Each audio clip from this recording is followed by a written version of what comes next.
Let's get started. Now let's get it all in perspective. We did it like that, and now we do it like this. Do not attempt to adjust your dial. I'm transmitting live. Yo, Let's get down to business. Now let's get it all in perspective. We did it like that, and now we do it like this. All right. for the underground world, every street and borough. You may learn something. You are now listening to the Joe Rogan Experience with Chico, Simon, Kamar, and your host, Matt Floyd. Welcome to another episode of the Joe Rogan Experience. My name is Matt Floyd, joined as always by Kamar. Welcome to the party. And the world's darkest black man, Simon. The world's darkest Jew, yes, Simon. Hello. What we do here is very simple. The three of us have listened to every episode of the Joe Rogan Experience this week. We are going to rate each episode as well as the week on a scale of 1 to 5 Jamie Vernons. And then we are going to talk about each guest, the talking points, give our opinions, this, that, and the next. But first, Kamar, how was your week? Oh, I had a pretty good week. Interesting thing happened on Friday, though. I was painting this fence, and there was all these bushes around me that I had to move. Mm-hmm. And as I was moving them, they released some sort of chemical that totally irritated me. Like, they were attacking me. Yeah, plants are trying to kill you. And so it just proved Saladino. Oh, Joe, that's that one piece of anecdotal. It was the proof in the pudding that I needed, and these weren't even edible. I'm not usually into anecdotal evidence, you know me, but I'm sold on that, Kamar. So that just reinforced it. Was just a lesson learned that I learned from the podcast. Other than that, I went to Kingston and did a set, and that was fun. Still open. It's a weird thing, How was it? Like the crowd, the show? It was capacity of 50 people spread out. But it just is just weird because we're on lockdown going someplace 2 hours away and it being open, you know what I mean? Yeah, agreed. Why are you doing that? Well, it's there. He means in Ottawa, he's more at risk. Yeah, but you're more safe by just not doing anything. Like, that logic is so fucking stupid. You're more at risk here than you are there. No, you're more safe just staying in your house and not doing anything than going off to Kingston. I hadn't done anything in so long. I had to do something to feel alive. You would not believe all the things you have to do. Wear the masks, stay here. You can't mull around the room when the show's on. Like, it's pretty good precautions taken. So I felt fine, and I feel fine now. So it was just good to get out. Simon's face. I don't expect to see Kamar here in 2 weeks. What are we doing, man? What are we doing? What are we doing? Well, this is just what I don't understand. Fake, real, whatever. 6 months ago, when shit wasn't even half as bad as it was now, we fucking buttoned down the hatches. But then things get way worse. And do you think things are worse? I think it's just the same. Well, I mean, okay, if we're going to believe what they're telling us, then things are worse now. Just because you think they're better, the numbers are saying they're worse. No, but I remember going around when this first started feeling like anxiety everywhere you went. Like if you touching a door frame or going into a corner store and there are people being like paranoid. Nothing's changed. Yeah, nothing's changed. Nothing's changed. So it's the same. Except people's attitudes.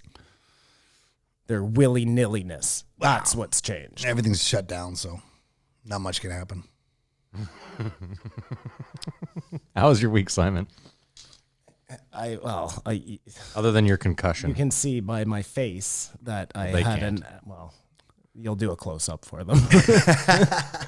I had an accident this morning where I fell, and I feel concussed. This morning? Yeah, and now I feel like I'm in like a fucking bizarro world. Like I hit my head, and all of a sudden I'm fucking in a different dimension. It is the concussion.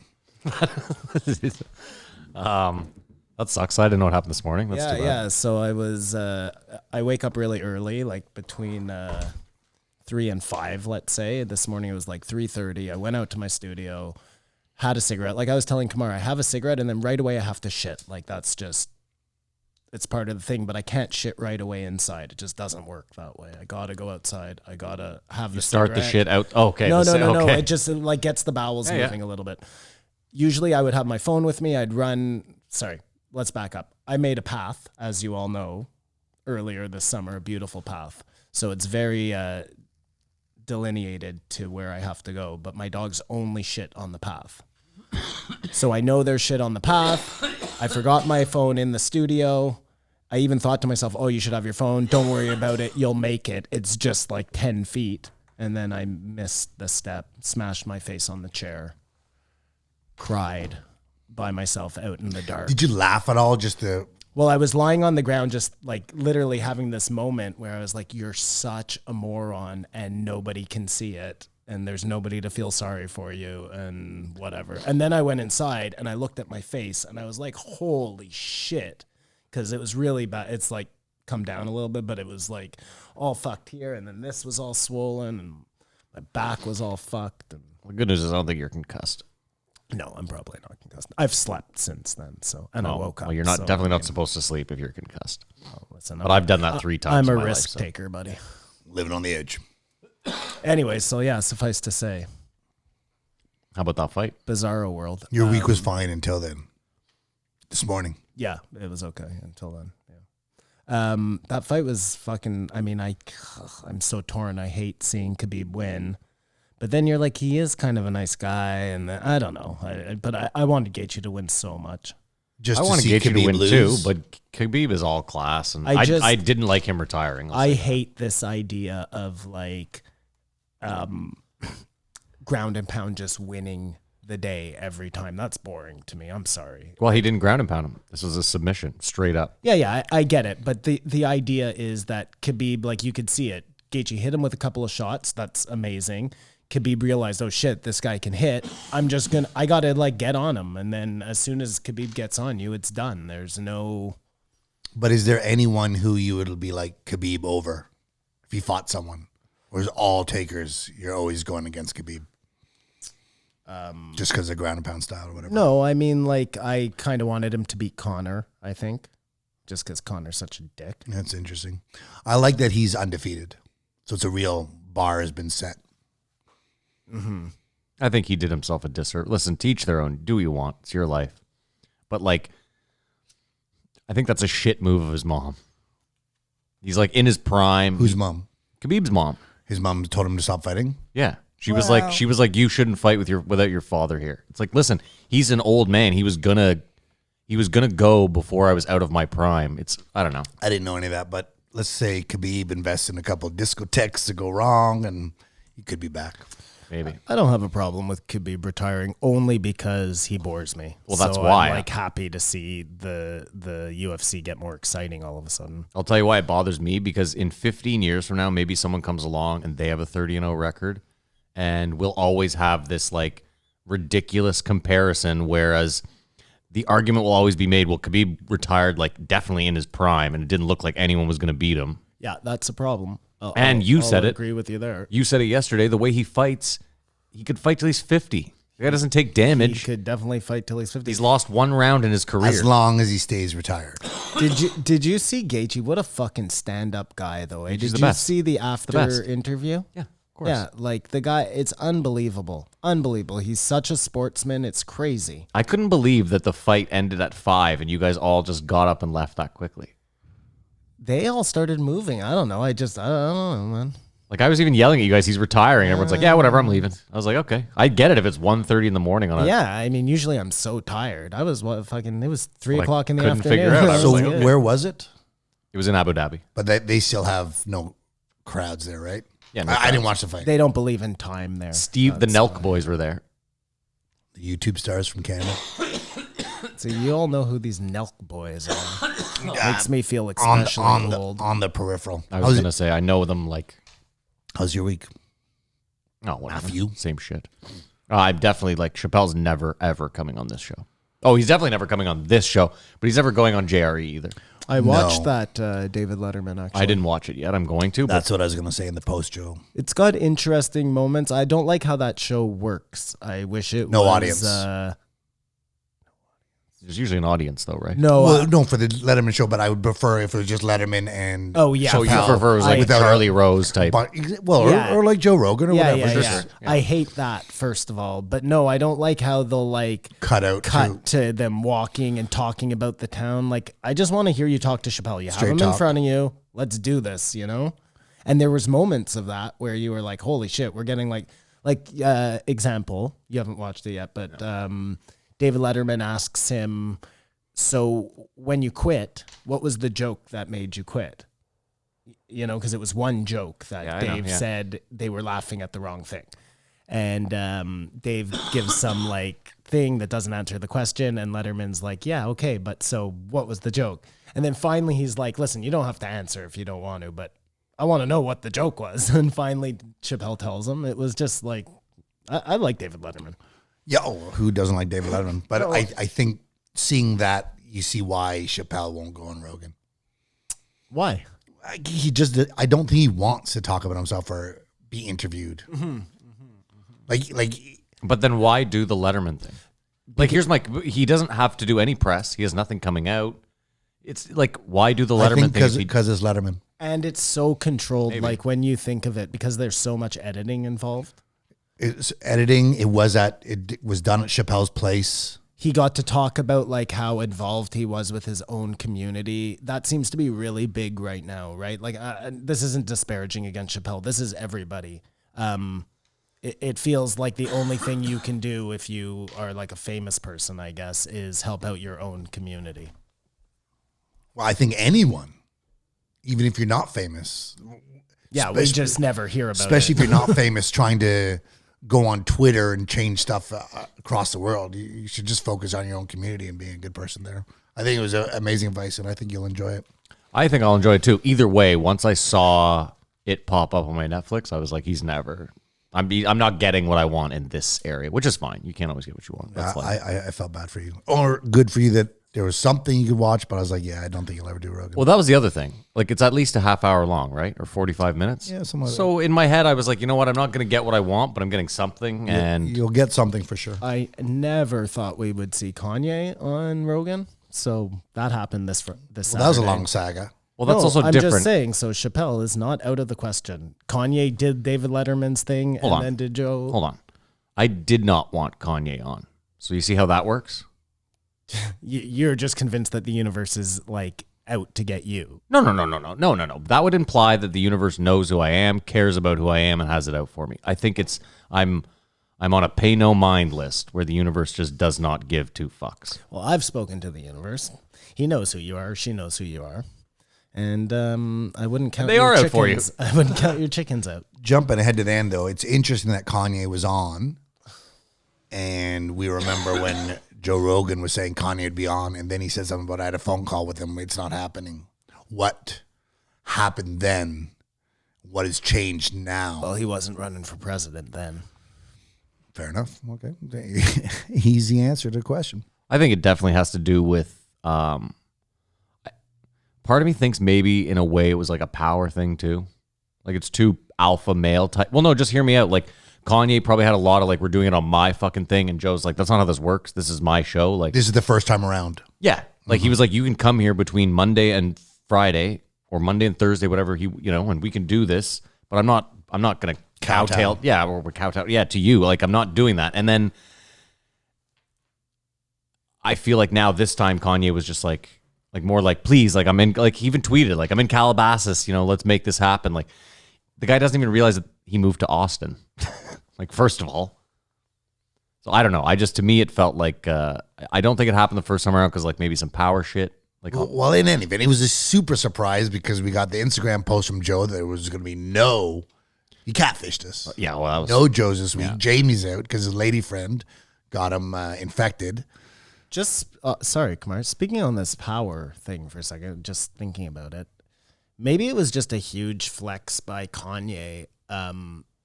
Joe made all that Spotify money, and Kanye just wanted him to know, because he said it a bunch of times, how he was a billionaire. You know what I mean? I'm just saying, maybe this was like just letting him know that he's still not the most important person around. let's just leave that for the Kanye because we'll get there for sure. Yeah, we'll stick a pin in that. Well, yeah. But I'm with you, Si. Stick a pin in both of you. Go nuts. Could you aim for my taint? Bend over. Okay, go ahead, Kumar. Oh, right on. Okay. Well, no, hold on. Let's start. You cut him off. We started. We thought we were gonna have an easy week. Oh, with Jamie gone, and what a replacement. Oh, Brian. A blast from Well, you knew the that's who the past. replacement was going to be. I didn't. Oh, I figured just. Hold on. First of all, I had assumed that other than Kanye, they were pre-recorded. That was my assumption. I felt like the McConaughey. Let's just get into it, and we can. Okay, sure. We Go ahead. discussed My that we got apologies. catfished by Sorry. Joe saying there was going to be no podcast. So we had a grumpy rocker and two Jesus freaks this week. Start off with Matthew McConaughey, 1552. Then Maynard James Keenan, 1553, and we finish with 1554 Yeezy Kanye West. A grumpy rocker and two Jesus freaks. Do you think his name is actually James Maynard Keenan? Keenan? I think he's a bit of a dork and probably added that What do you on mean? for What some do mystique. you the three think name. his name is? I told you. I think he swapped his. I think James was too like mundane a name for him, so he made that his middle name. You know what I mean? Like your name isn't Simon. No. No, we won't go there, but you know what I mean. Mohammed. No, but do you see what I'm saying? So, like, I think he pulled one of these power moves where he Yeah, decided. mine wasn't a power move. I had not saying nothing yours to do was. with it. Yeah. Yep, I could see him doing that. Sorry, go I ahead. would not Mark. put it out the realm of anything. No, my work here is done. I mean, if nothing else, does that guy seem like he even wants to be on Rogan? Or Yeah. wants to do anything. Yeah, like could you be more nonplussed about being on the most popular fucking podcast in the world? Okay, we'll get. He's there. in the We'll most get popular band in the world. So there. Pussifier? Tool. He's in Tool. Yeah, he's the lead singer of Tool. And I thought that Perfect was Circle. Guy who was married to Gwen Stefani. I'm sorry. Hold on. Which guy? That Blake was Shelton? You think he's No, the You first are guy. out so of Gavin it. Rossdale? No, he's he's Bush X. If you're in Canada. Holy shit, Bush, Tool, like, come on. Yeah, one. Well, he's- four he's letters. got a point there. And one Four word. letters don't make any sense, you know? Sorry. Okay, go ahead, Kumar. I'm sorry. Oh, I thought we were just going to rate the week. Oh, okay, sure. We'll start with Simon, I guess. How many Jamie? Should we do it on Brian's this week, seeing as there was no Jamie? No. I will give this week a 2. Yeah, a 2. It's a solid 2. A lot of introspection. I'll give it a 3. 3 Jamie Vernons.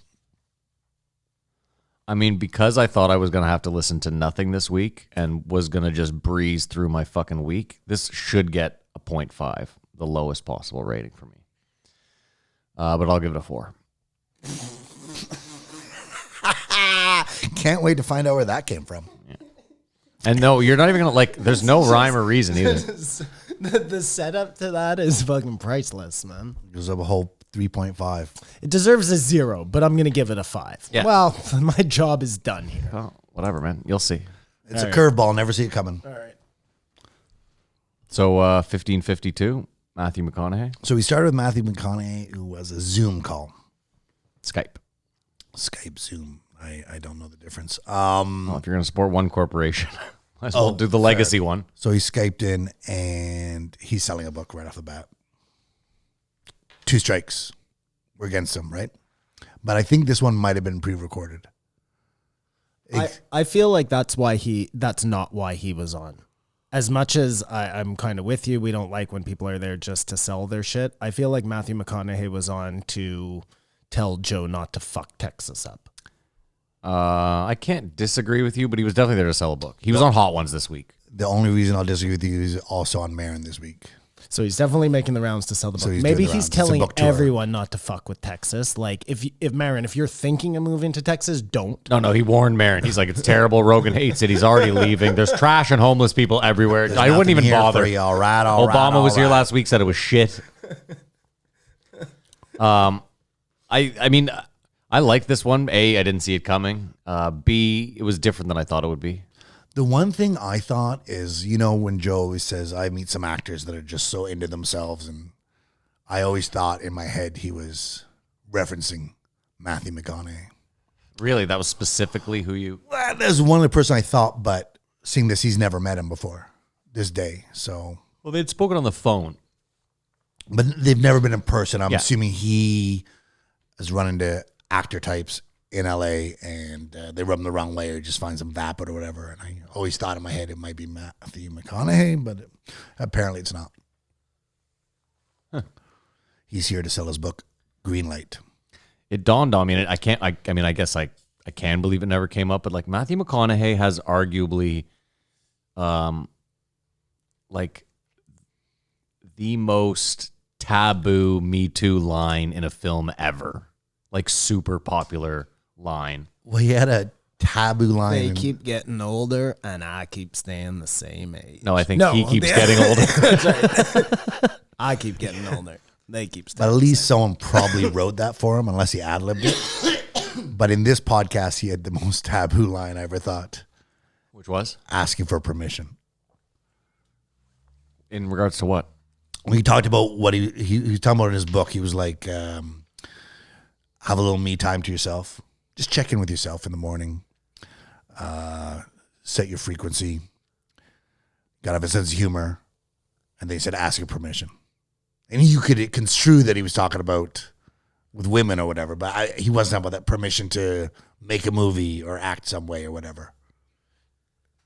I think you read into that a little much. I don't know what he's Of course talking I did. It enough. was the tenets of his book, though. His tools for success, right?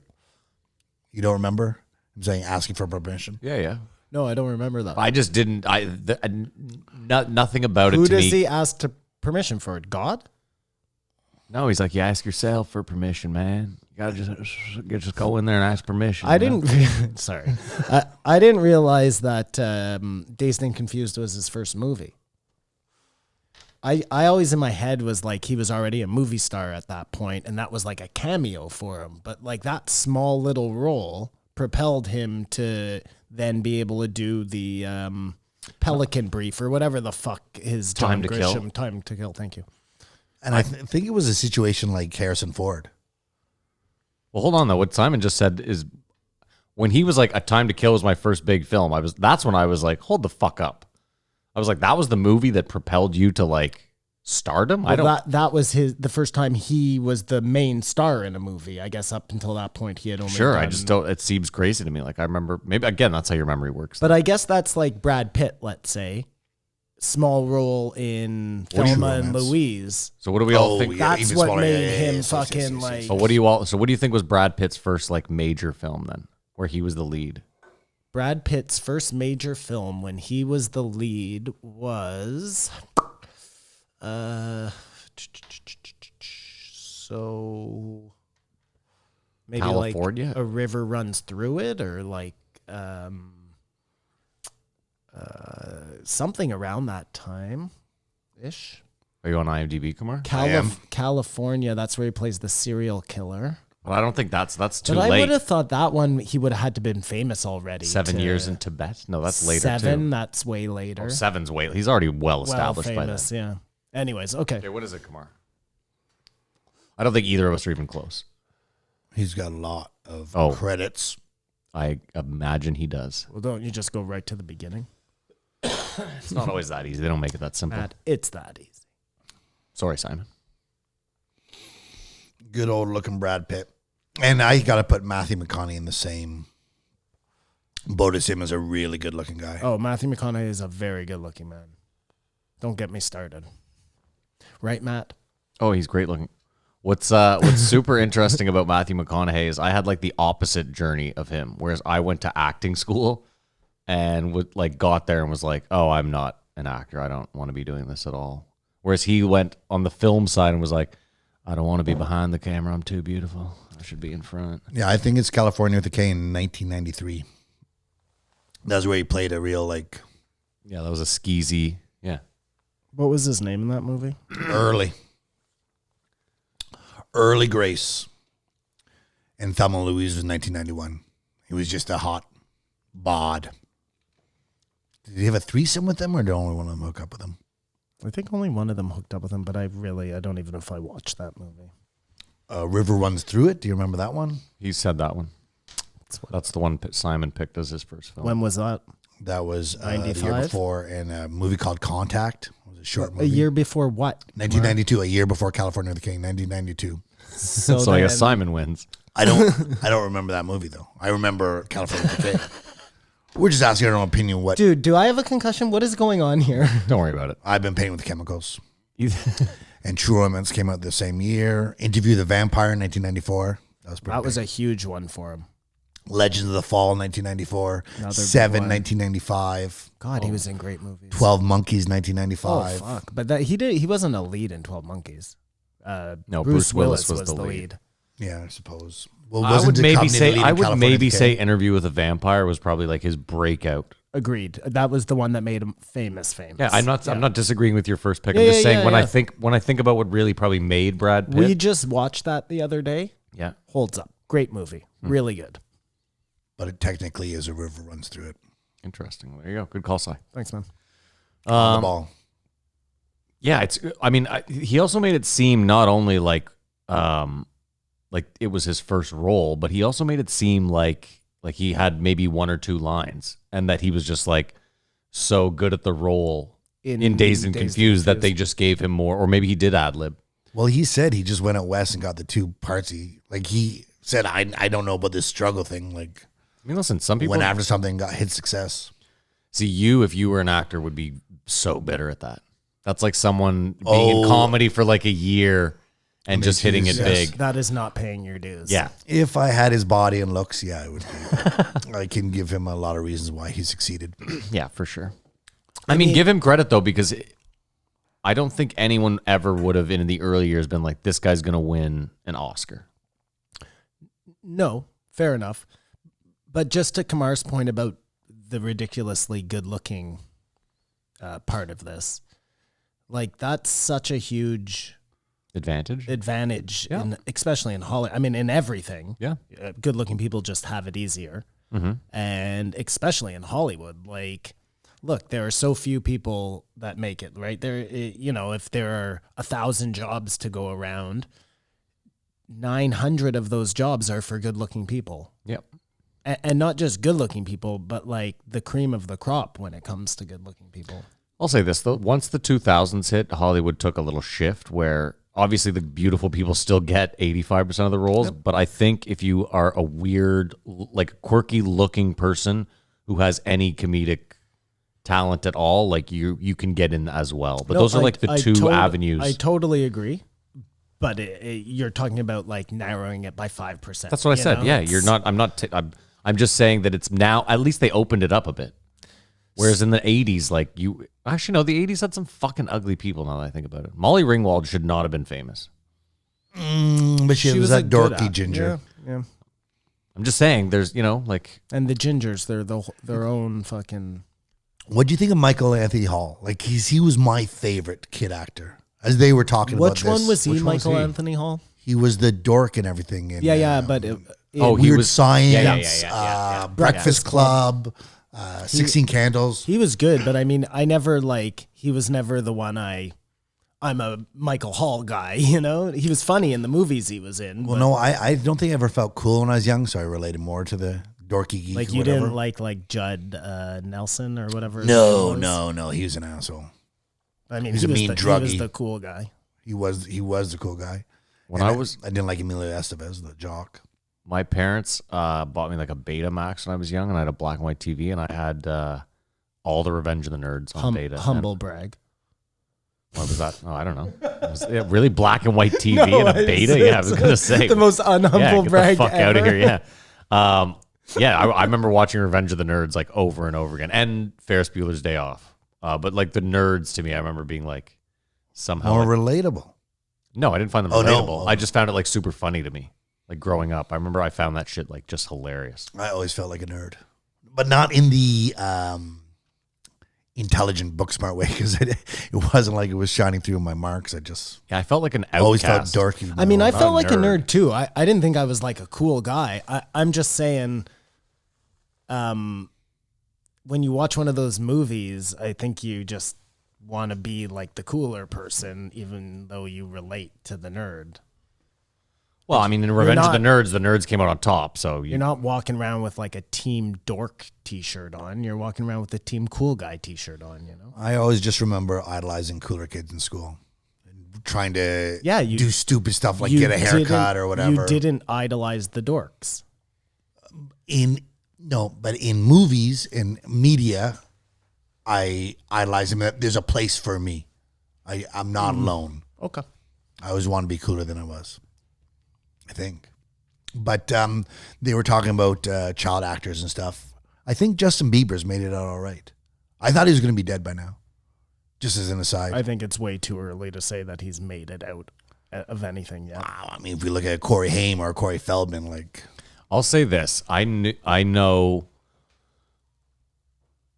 a gentleman I knew out west grew up with Justin Bieber. He used to babysit him. Like he was from Stratford or where's he from in Ontario? Sounds Stratford. about right, yeah. I didn't even believe the guy until he pulled up his like personal Facebook account under like an alias, which he wouldn't show me, but he was like, look, this is, I literally know. And he was like, his dad is one of the biggest douchebags on the face of the fucking earth. So there was a chance that Justin Bieber was going to end up being a fucking D-bag regardless. I'm kind of on the fence about it. I don't know. Like I think he went through a crazy time when he was egging his neighbors and stuff, but like he's so young, and they were just talking about he's bigger than Jodie Foster, all the people they reference as child stars who... Oh, he has so much cash.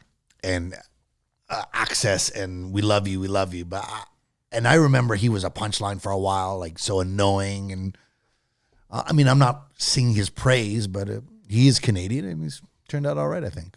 As far Well, as don't you child think actors. like Drake has turned out better than Justin Bieber, and he was a child actor? I think Touche. And Justin Bieber, Justin Bieber got wasn't way bigger than Justin Drake. Bieber wasn't a child actor. He was simply a singer who was found on the internet. But you think acting is different than Yeah, I think music? it's way different. in Okay, that- but hold on. Let's back the fuck up a little bit here. To say Drake was a child actor, he was on Degrassi, a Canadian show. That's the only acting credit he has to his name, right? Is Wheelchair Jimmy?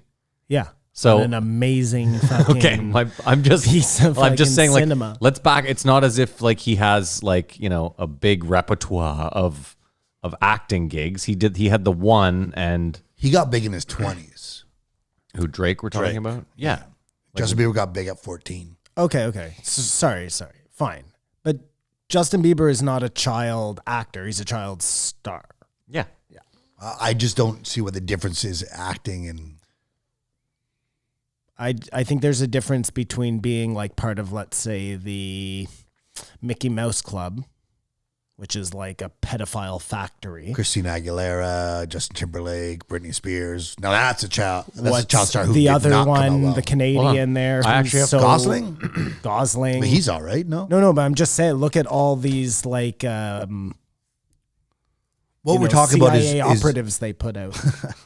child stars that did not Can I make just it out. Can I say though to your the difference between, so Simon, let's say you're a child actor and you become famous. There's a chance that your parents are good people who like shelter you. No, I got one, thank you.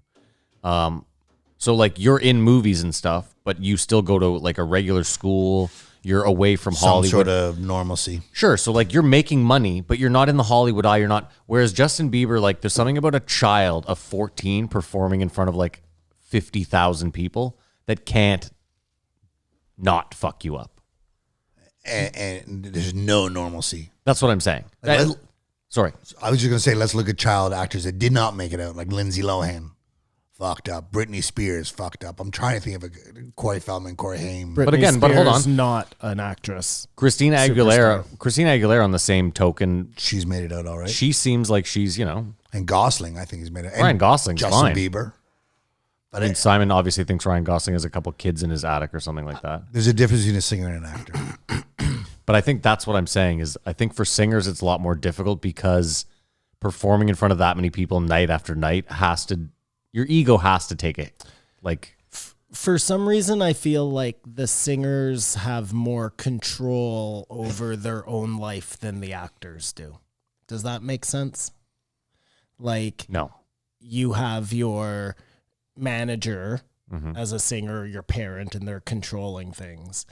But when you bring like the movies into it, you have those people plus now the directors and the producers and the Harvey Weinsteins and the.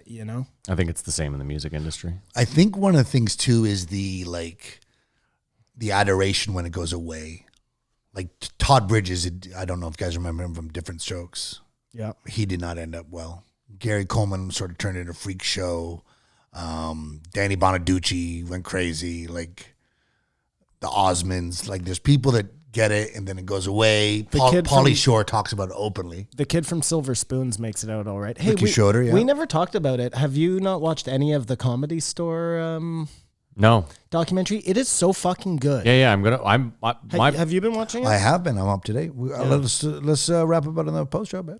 Sure. I was gonna. Oh, just wait till I'm waiting until it's all out, and then I'm just gonna watch it. Yeah, in like one sitting. I wanted to do that, but it's really good, and I've been like on the edge of my seat waiting for the next one to come out. No, yeah, I'm gonna. No, the wait. Jim Carrey one was fascinating. I found them all fascinating. I find it really weird that we're 4 episodes in now, and you've only 4 seen episodes. Joe Rogan like once. It's only 4 episodes. No.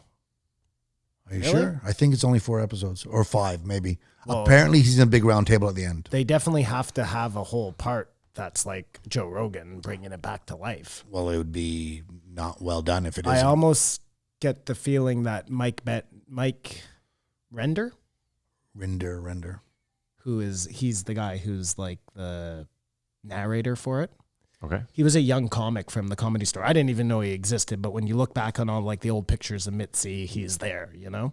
He used to like watch Pauly Shore and shit. Anyways, I wonder if he and Rogan aren't tight, and that's why he just hasn't been in the, because even the beginning when they're rolling, they show comics, like maybe 10 comics in the snapshots at the beginning.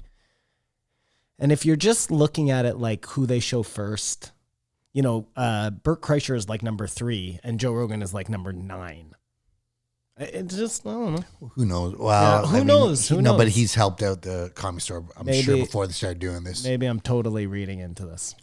What was crazy is, remember, we'll stop talking about it because go Matt has to see figure, it, but they talk about the one guy who's like, who's the funniest guy? And they all say this, Tommy Witherspoon or whatever, the white guy, which you remember from bit parts in shows and Yep, stuff. He didn't even realize he was a stand-up comedian. Yeah. And it's just so strange that everyone's like, this guy, and then you don't even think of him as anything.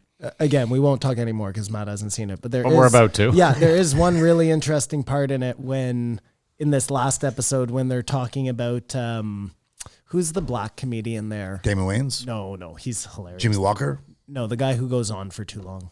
Oh, fuck, Eddie Griffin. Eddie Griffin. So, because you know, there's a time at the Comedy Store that's like notorious for. Yeah, the gangs. Colin Quinn talked about it. Oh no, I was gonna say for guys would just go on and do 3 hours because they were pricks, dice, and you know, like, it was like a power thing. And Rinder's talking to Eddie Griffin about it, and he's like, because I guess this guy Rinder hadn't been there for a long time, and he's like, why would you guys do that? You know? And he was like, you could just see Eddie Griffin like you don't get it. I'm Eddie Griffin. Oh, no, there was no, maybe I should have done that. It was really gross, man. Like, yeah, it was weird. Apparently, there was a period, I know a lot of guys talk about Dane Cook, like it was just, someone did it to me, I'm doing it to you, this is the way it works. What a terrible culture, man. Eye for an eye makes the whole world blind. Eye for an eye makes the whole world blind.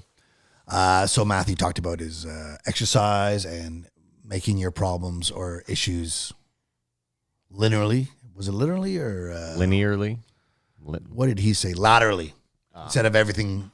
Yeah, I kind of like that advice. I told, like, Nothing to do with working out, but just a way to look at your problem. but he was just saying that stress, as Joe has said before, but having it all laid out.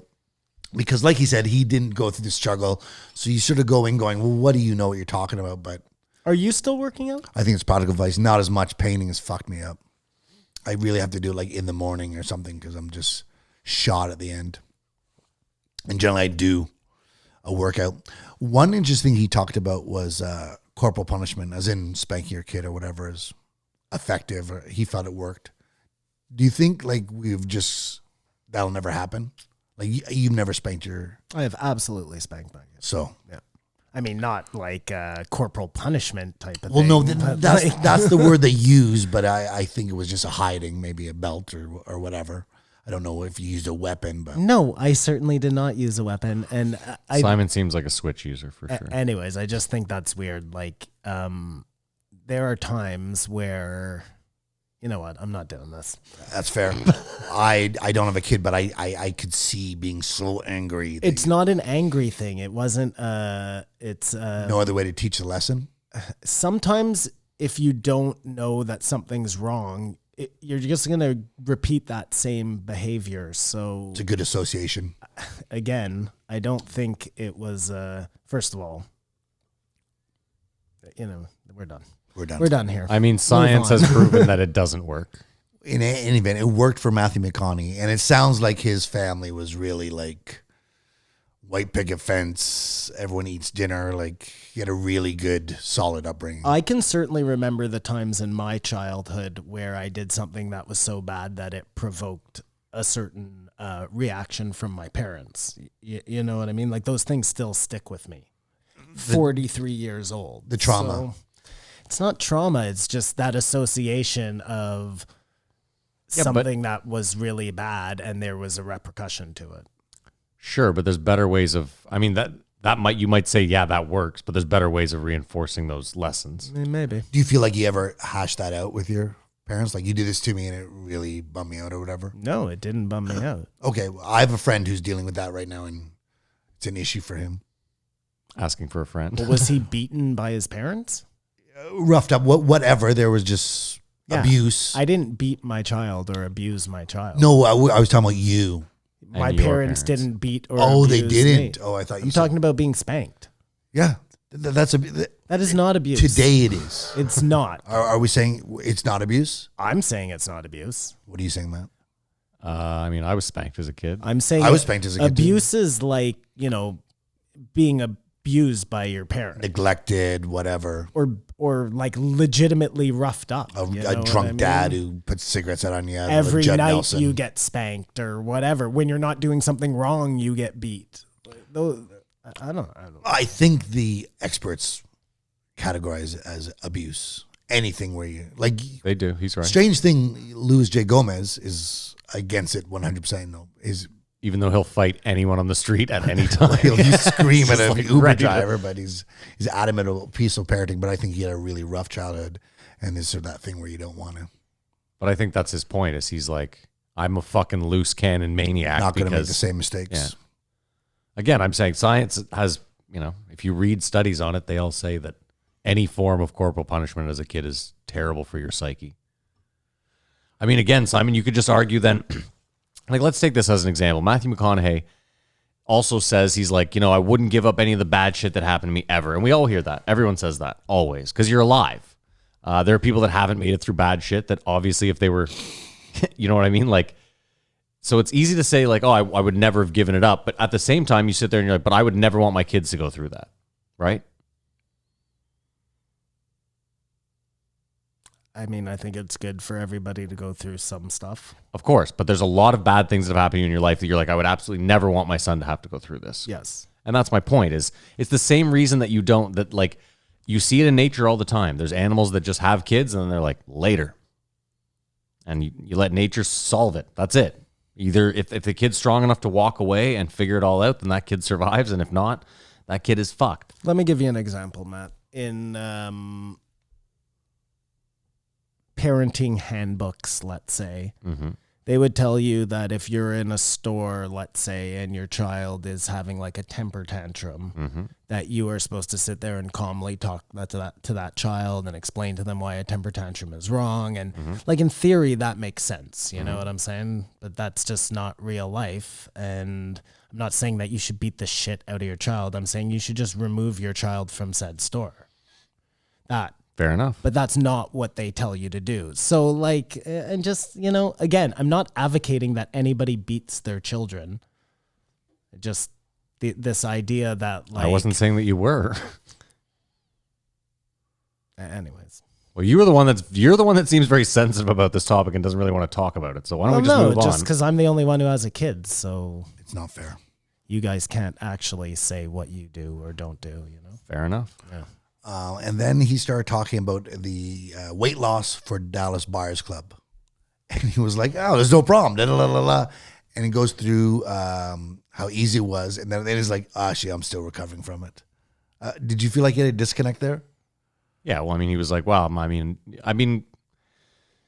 I don't know. Like I said, I think this guy had a disconnect from a lot. I don't know. There was a lot of stuff where he said something and then would contradict it slightly after that, I felt. Yeah, well, but this was the biggest one.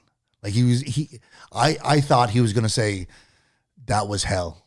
that was hell on earth to lose that weight and walk around. But he was like, it was a breeze, snap to it. But keep in mind, he also then said he packed on a ton of weight for another movie, and then he didn't mention that losing that weight was hard at all either. So, but he was saying at this point, I'm still recovering from Dallas Buyers Club. Yeah. All that stuff aside, have you seen his Instagram when he started doing Instagram? no. He was like, "Hey, Instagram, just checking in with you, so you can check in with me, so we can check in with each other." Like it was really Gene Boom was like, "This guy's out to lunch." This made him a little more grounded. I've never seen Dallas Buyers Club. Really? Yeah, is it good? Yeah, it's good. Well, it's a true story. So that's always very interesting. And it's an insight into how they fucked up AIDS medication. And it's definitely interesting. And didn't Jared Leto win for that too? I don't think they both won. Google it. I know he won. Jared Leto was incredible in it either way. He might have won. I found there was a huge disconnect between Matthew McConaughey and reality. And I see it a lot with famous people. And they don't, even the ones who think they're like grounded in reality can't even see the fucking disconnect of being so rich. Well, let's just maybe end this with he's starting a cult, Matthew McConaughey. for lack of better words. Well, Yeah. it seems like a lot of people are. Kanye, Matthew McConaughey, Joe, there's a lot of cults going on. Well, we'll get to Kanye and his cult-like shit, but it definitely felt like whatever Matthew McConaughey was talking about at the end was kind of cult-like. And he was talking about Chinese social credits, basically. When he was like, it's not like that. It's like, well, we're all around Austin. We're all just patrolling each other. You know what I mean? If someone messes up, we just kind of keep them in check. It's just something like that. He did win.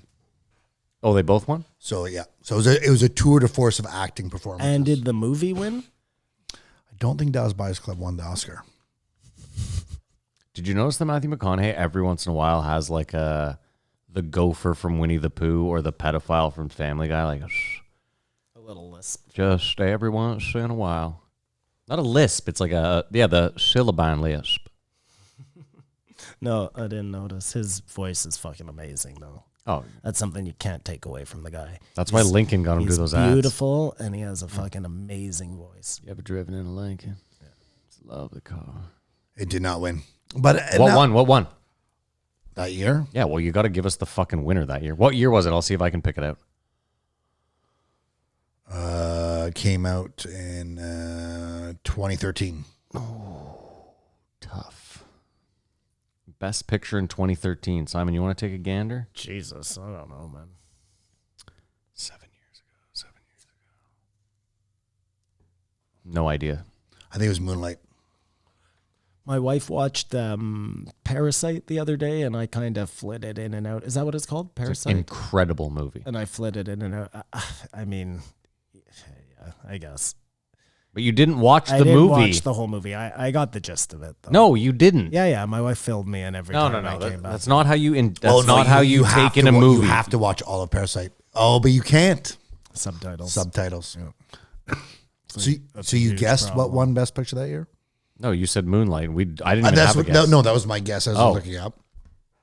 23. I can't remember.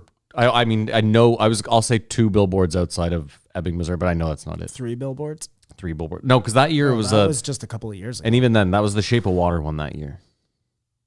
The answer? Please. Argo. Oh, Argo, fuck yourself. That one, Best Picture over Dallas Buyers Club. Weird. 2 true stories. But since we're here, we're skirting around it. We might as well do it. It's the movie game, Dallas Buyers Dallas Club. Buyers Club. Well, but we know the year now. You got to pick a different one. Oh, I fucked up. Yeah. Okay, yeah, it's all right. I had something else lined Pick a up. different Matthew McConaughey movie. All dazed and confused. No, the one he obviously. got famous for there. Time to Kill. Time to Kill. Yes, I killed him, and I think they should burn to hell. I don't know if he could. If that it was all. I used to be a huge John Grisham fan. Samuel Jackson. Yes. Yep. Watched all those movies. Liked them a lot. The one with Pelican Brief. Susan Sarandon was in one, wasn't she? The one with Matt Damon, Rainmaker.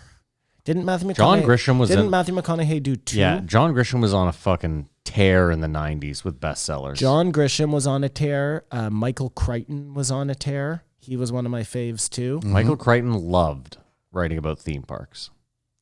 Loved. Michael Crichton was like a huge futurist.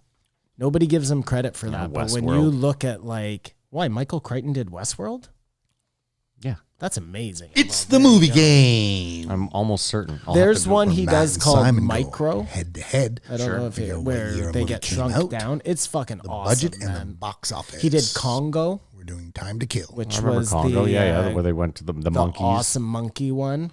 Did you ever get into Clive Cussler?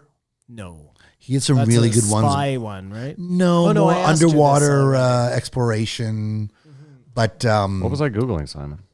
Michael Crichton. Hold on, I got it. Matthew McConaughey played in Sahara, and it wasn't good. Sahara. Sahara. Who did that? Matthew McConaughey. Yeah, but why are you telling me that? It was based on a Clive Cussler book. Oh, I see. And it Gotcha. just wasn't, you know, when what you imagine the character's like, and then the actor plays it, either sinks in better than you imagine. I always remember when we were kids talking about who would make the best Spider-Man before any of the new Spider-Mans came out, knowing that it was coming down the pipe like 10 years. You from know now. who I definitely wouldn't have guessed? Tobey Maguire. Tobey Maguire. The worst Spider-Man The thing ever. is, you have to have a Peter Parker. There's got to be a clean cut, apple pie kid. So I thought he did a fine job. Macaulay Culkin.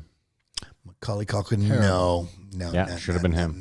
No. Why? They could have rebranded him completely. He could have hit the gym. He could have done this. No, in they the would have. Spider-Man No, they would have mask. gotten rid of that completely. They would have rebranded him. He would have been fucking something Like, you know, else. it couldn't be a Patrick Swayze or something. No, he's too fucking old. Tom Cruise, I was thinking, but too big. So, yeah, this week, it's A Time to Kill, based on the book by John Grisham, starring Sandra Bullock, Samuel L. Jackson, Matthew McConaughey, Kevin Spacey, Brenda Fricker, Oliver Platt, Charles S. Dutton, Ashley Judd, Patrick McGoohan, and Kiefer Sutherland. Wow. That was packed. Wow, that's a star-studded cast. Great book, great cast. So Hard to do wrong. can we start with a year? I already have it written This is down. the year I that as broke Matthew McConaughey, I have 94. I have 92. 1996. Jesus. So now that I'm off on that. But yeah, I mean, there is a disconnect. But like he said, he's better off than he could have been, and obviously he's very religious. What do you guys think Matthew McConaughey votes at the polls? Well, Republican, Obviously. obviously. What do you think he's worth? Oh, we'll do that right after this. Yeah, awesome. Okay. So you ready there, Matty? Almost. Almost. I'm almost ready. He's almost ready. I'm ready, Kumar. Oh, I know you are. Now I'm ready. Okay, you go first. All right. I said it cost $38.4 million to make, and that it made $169.3 million.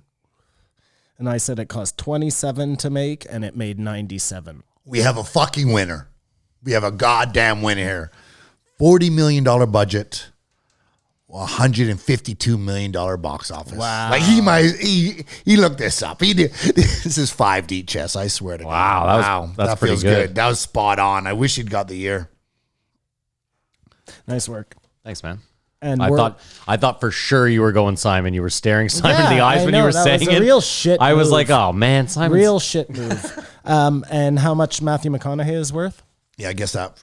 Oh, I'm gonna say a cool 37 million. And I think he's worth more than that. I think he's worth 58 million. You're both wrong. He's worth $140 million. Oh, good for you, Matt. He's done well for himself. So yeah, so basically there's this disconnect with losing the role or losing the weight for the role. But I like that sort of talk. And then the rest of the podcast was talking about Austin. Did it make you have to go to Austin? Before this, did you ever think about going to Austin? Did it make you not care about going to Austin? Well, first of all, I would like to visit all 50 states. That's a goal of mine. I want to drive the states. In an RV? Yeah. Did you know RVs don't, or rather RVs retain value? I did not know that. Like if you buy a car, it just gets it worse and depreciates worse. after but every year. Yeah. Not RVs. Interesting. My parents are buying an RV, so it's becoming more of a reality. A friend of mine works for an Airbnb company, but it's For RVs. For RVs, Yeah. it's called RVZ, That's funny. and parents quite lucrative. But yeah, I always want to go to Texas. I think Texas would be fucking sweet. I think when I was a kid, I want to go to Dallas for some reason. I think because the TV show and the Cowboys. I definitely want to go to Texas. I found out that there is like tons of ancient civilization stuff in Texas. Oh, there There's you go. this thing called the Texas Wall, which is this giant fucking megalithic wall. It's a long drive to Texas, Simon. Well, I told you I want to drive through the states going to all the ancient sites. But you can't smoke weed there. Yeah, that's a problem. It's in his Yeah, but see, keep in mind, what you would do, Simon, or what we would do is we would drive to Vancouver, and then we would drive down through the legal states to Texas, pretty much. Yeah, so I would be well equipped. He's just worried about like once you're in Texas, if you get caught smoking weed, you're fucked. Yes, that's very true. There's nothing. just pointing it out. Yeah. I'm sure if you're paranoid. Maybe what I do is like a day trip in to check out the sites and then right back back, to safe out ground. to like, I don't know what's beside Texas, but I assume that's where Joe gets his weed from. Listen, the race war is coming, so they're going to have to legalize weed before that. That's all I know. Do you guys remember Austin City Limits? Yeah. It was on PBS. Always amazing performances. What is Austin City Limits? It was just like a lie. Well, I think it was done during South by Southwest, wasn't it? I think it predates South by Southwest. Oh, no, but to I be think it honest with then amalgamated with it. Did it not? Maybe not. That's- Okay. It was on PBS live performances. Really good. If production. if we're talking about places in the States, I would want to go to like party, like for festivals or whatever. Austin would be one of them. I had a chance to go. Ghetto Socks was performing at South by Southwest years ago, and he was like, if you want to just come, he's like, I'm not going to pay you, but if you want to come and like just hang out or whatever, I couldn't do it though. But Too broke. I felt it was too much Austin talk. Yeah, it got boring. It got a little ridiculous, and I remember sort of fading out because I was painting or whatever. And I was, is he still fucking talking about Austin? And it just gets so like pious, you know what I mean? I like, agree. I'm agree. so fucking perfect. I don't know, man. I didn't quite get that. I just thought like, okay, Austin, we get it, buddy. But Well, to me, I'm with Kamar, where it's more just like, I was kind of looking at it like you're the small subsect of people you're talking to on this massive platform right now. Like, you just cut out 96%, 98% of the listeners. in all fairness, though, what spurned it was Joe asking, what is it you haven't done that you want to do? And I guess this is his big coup de grace, his final move to build. Is it called- a cult? It's a cult. About Austin to make sure Austin stays Austin. And that in a nutshell was the whole interview. I thought he laughed way too hard at Joe's Miami joke. And that's where I was concerned. That's where What I was was the concerned. Miami joke. If you want to go broke in Miami, open a bookstore. I mean, it was right out of his special, I'm pretty sure, but it was just like a little too contrived. And he gets negative marks for leaving his fucking email notification on. Oh, you could tell that was driving Joe crazy. Well, Joe best me is- crazy. the best I is kept Joe- thinking it was me. I kept checking my It phone. was Mundo. The best is Joe does the most like fucking diplomatic thing ever. Like, is that on my end or yours? Joe knows full well he doesn't have a computer in the room. It's like him alone. Yeah, he was polite. Yeah. Anyone he- lesser, he'd say, shut that thing down. Sort of He something. did this one from his house. You figure like there was no producer for this, right? No, it was in the studio. Oh, it was in the Someone studio. had to be there. Yeah, Joe was in studio. for That's sure. what I'm Yes, asking. yes. I didn't Joe watch was in the this. studio. Yeah. I watched the Kanye one for sure, Yeah. and I actually watched the James Michael Keegan. no, Keegan the Maynard, James Maynard Keegan whatever, James. because I had to see if like he was alive or it was just his head in a jar, you know. His head does his might head as well be. his head doesn't fit on his body properly. But we'll get to that. Yeah. Do Well, we want to that's- rate this then? Yeah, it's time. All right, Simon, we'll start with you. Isn't it weird though? Yeah, just one last thing though. Go nuts. Isn't it weird that like Joe for so long was no actors. I hate those fucks. And then just there was this like really quiet shift to With the Spotify, you mean? I don't know when No, it was It was pre-Spotify. pre-Spotify. So Robert Downey Jr., Rob Lowe, What was the Matthew McConaughey. What was the first one? Was Robert it Downey Dar- Jr. felt that like the seemed first like the first- really yeah. big one. Edward Norton. Was that was before? I think that was the first time No, we had no, an no. actor come No, on. I think No, Robert no, no. Downey Jr. was Edward first. Norton was after. Jamie Foxx. Oh, Jamie Foxx. He's a comedian. That doesn't count. He was on a long time ago. 750. Hadn't he won an Oscar at that point though? I'm just saying that one was like 750. He That had. was he got on there because he's a comedian. That was the tie-in. Yeah. It wasn't until yeah, Robert movie actor. Downey Jr. I think you're right there. I'll have to look back, but I feel like that was the first one where I was like, whoa. We were sort of that's- excited and surprised. Yeah, and then it was terrible, and you were And it like, was okay, I get disappointing. why they don't have them on. And then there's yet to be, has there been like an actor who's been on Rogan where you've been like, shit, I've learned something about him more than I knew before, you know? I mean, Rob Lowe is pretty fucking chill. Yeah, Rob Lowe I loved. I liked Rob Lowe too. You know what I mean? Yeah, he was. But I one- just like Rob Lowe. He does a fucking alien show. But I think Rob Lowe also, he was kind of what you thought he'd be. He was like the Bears. They were what we thought they'd be. If you want to crown his ass, crown his ass. Was McConaughey not what you thought he'd be? No, I said this to you. Yeah, no, I guess I didn't say this to you. It felt more. I mean, I guess I just didn't ever look into him or know him. It felt more like at times like an interview with Rust from True Detective, more than it was like Matthew McConaughey. I just thought he was. I thought he was more that like persona of him. Like, I didn't realize he all right. was like really religious. I knew he was religious just I because didn't know that. I didn't know he was so like introspective. I guess was I think you broke the news on the thread that he was on, and I said, well, this is gonna suck.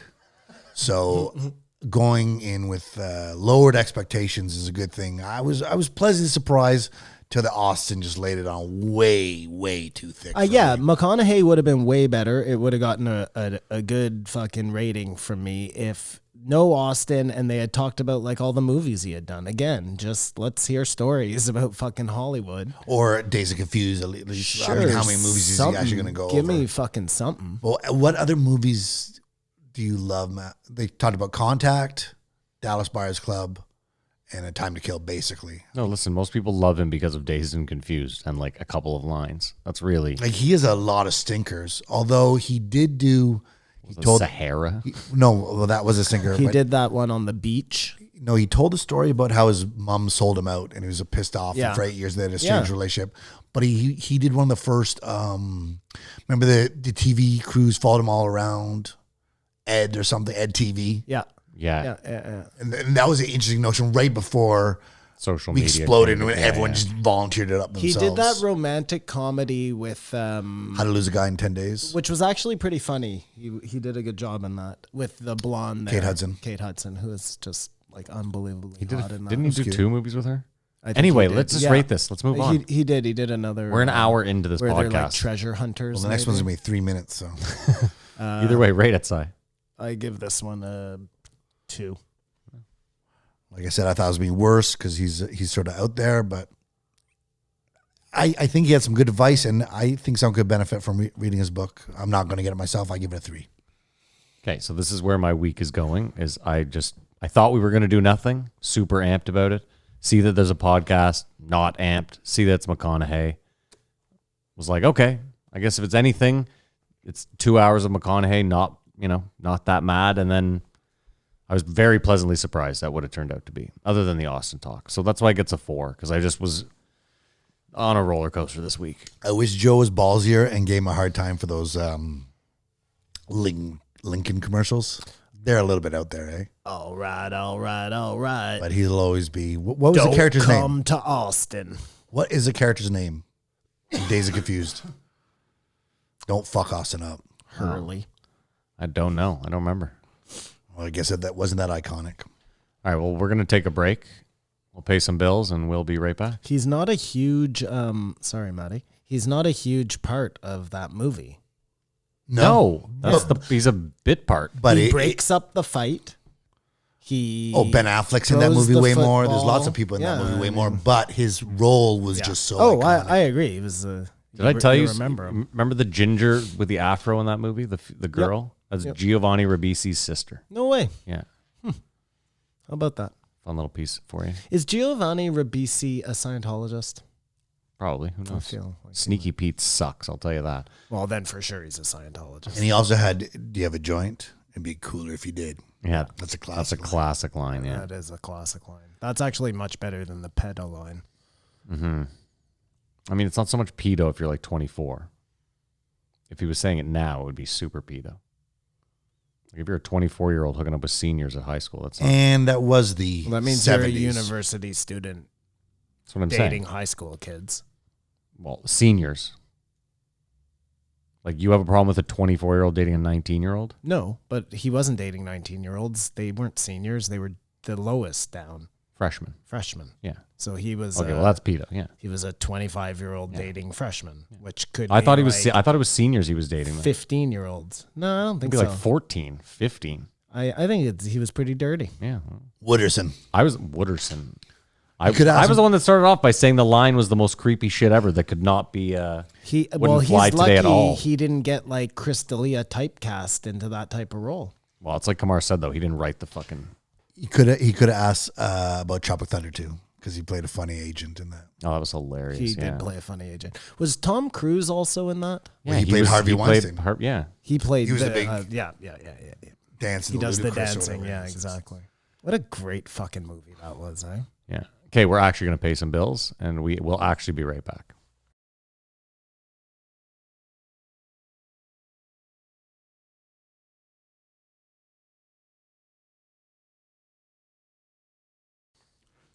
And we are back. 15:53. Maynard James Keenan. All right, you want to rate it? And basically, he came back too soon, It seemed odd that he was on. but he came to promote his new liquor. Again, I will say this.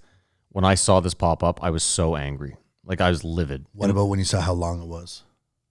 Well, I didn't even look at the, because I was just so mad. I was like, this fucking guy comes out on Monday, says there's not going to be shit, like, and now this. And I was just so livid. And then I sat down at 5 a.m. last night to listen, saw the time, and I wasn't. First of all, when you listen to it on 3 times, this is like a 20-minute podcast. 20-minute podcast. And when it's a 20-minute podcast, this was actually somewhat enjoyable. I think he reached out to Joe. For sure. I got to sell this thing. Could I get some time? Yeah. And he only jumped in for an hour. Mm-hmm. But Hour and a half. I don't think they had anything more to talk about. Like, they sort of squeezed the conversation fruit. You know what? I can't agree with that, because at this point, Joe could just talk about anything forever. They could talk farming for 6 fucking hours. For me, for interest, one of the first things they talked about was real music versus produced music. Yeah. Like, and it was about Eddie Van Halen and Jump and the synthesizer. And I used to just freak out at thinking about their fingers playing their instruments. But I find produced EDM music or whatever is probably more intense. Like, you play a banger of a rock song or a banger, I guess is a different emotional. But I didn't think I'd ever get into produced music as much as I have. And there's just a disconnect. The musicianship is lost. People being amazed by it. I don't know. There's something about the produced stuff. It's like the quantization, because like when you're making music now, you just let's say you're playing the guitar riff, and one of your riffs is just slightly off beat. They'll just hit that quantization button, and it just moves it down a little bit so that everything is lined up perfectly. But there's something, I don't know. There's something about that like off beat every once in a while. The literal, like, live. Yeah, or even like hear a drummer doing those beats, like Rush. Or even, you know, when you hear, when someone's playing an acoustic guitar, you can actually hear their like finger go up the fret. You know what I mean? It's part of it. That's what I'm saying. Or like a piano, when you can actually hear the person hitting the pedal. Like, there's something, I don't know. I had a theory that music has to reflect society. And as society's got noisier and noisier and noisier, the music has got to get noisier and noisier. And that opened the door for electronic music. Maybe. Could be. I would just say that as time goes on, we create more genres of music. So there's just more opportunity for what you would call noise. Can we talk about You can talk about whatever you want. giving gifts to Joe Rogan? Sure. Because no problem. I think everybody should give Joe a gift when they come to the studio, but you can't give him gloves. You know, that's like giving him a bow. Like James Keenan, he's a artisan. you give him the wine. The wine's good, And the perfect. olives. And if you want to give him a book, fine. And like I love he gave him that fucking chicken hawk bird bug thing. You know, like that's a great gift. Where's the raw liver? It just seemed desperate. I think the most poignant part of this is just typed that music thing is they were asking about the keyboard, who made it.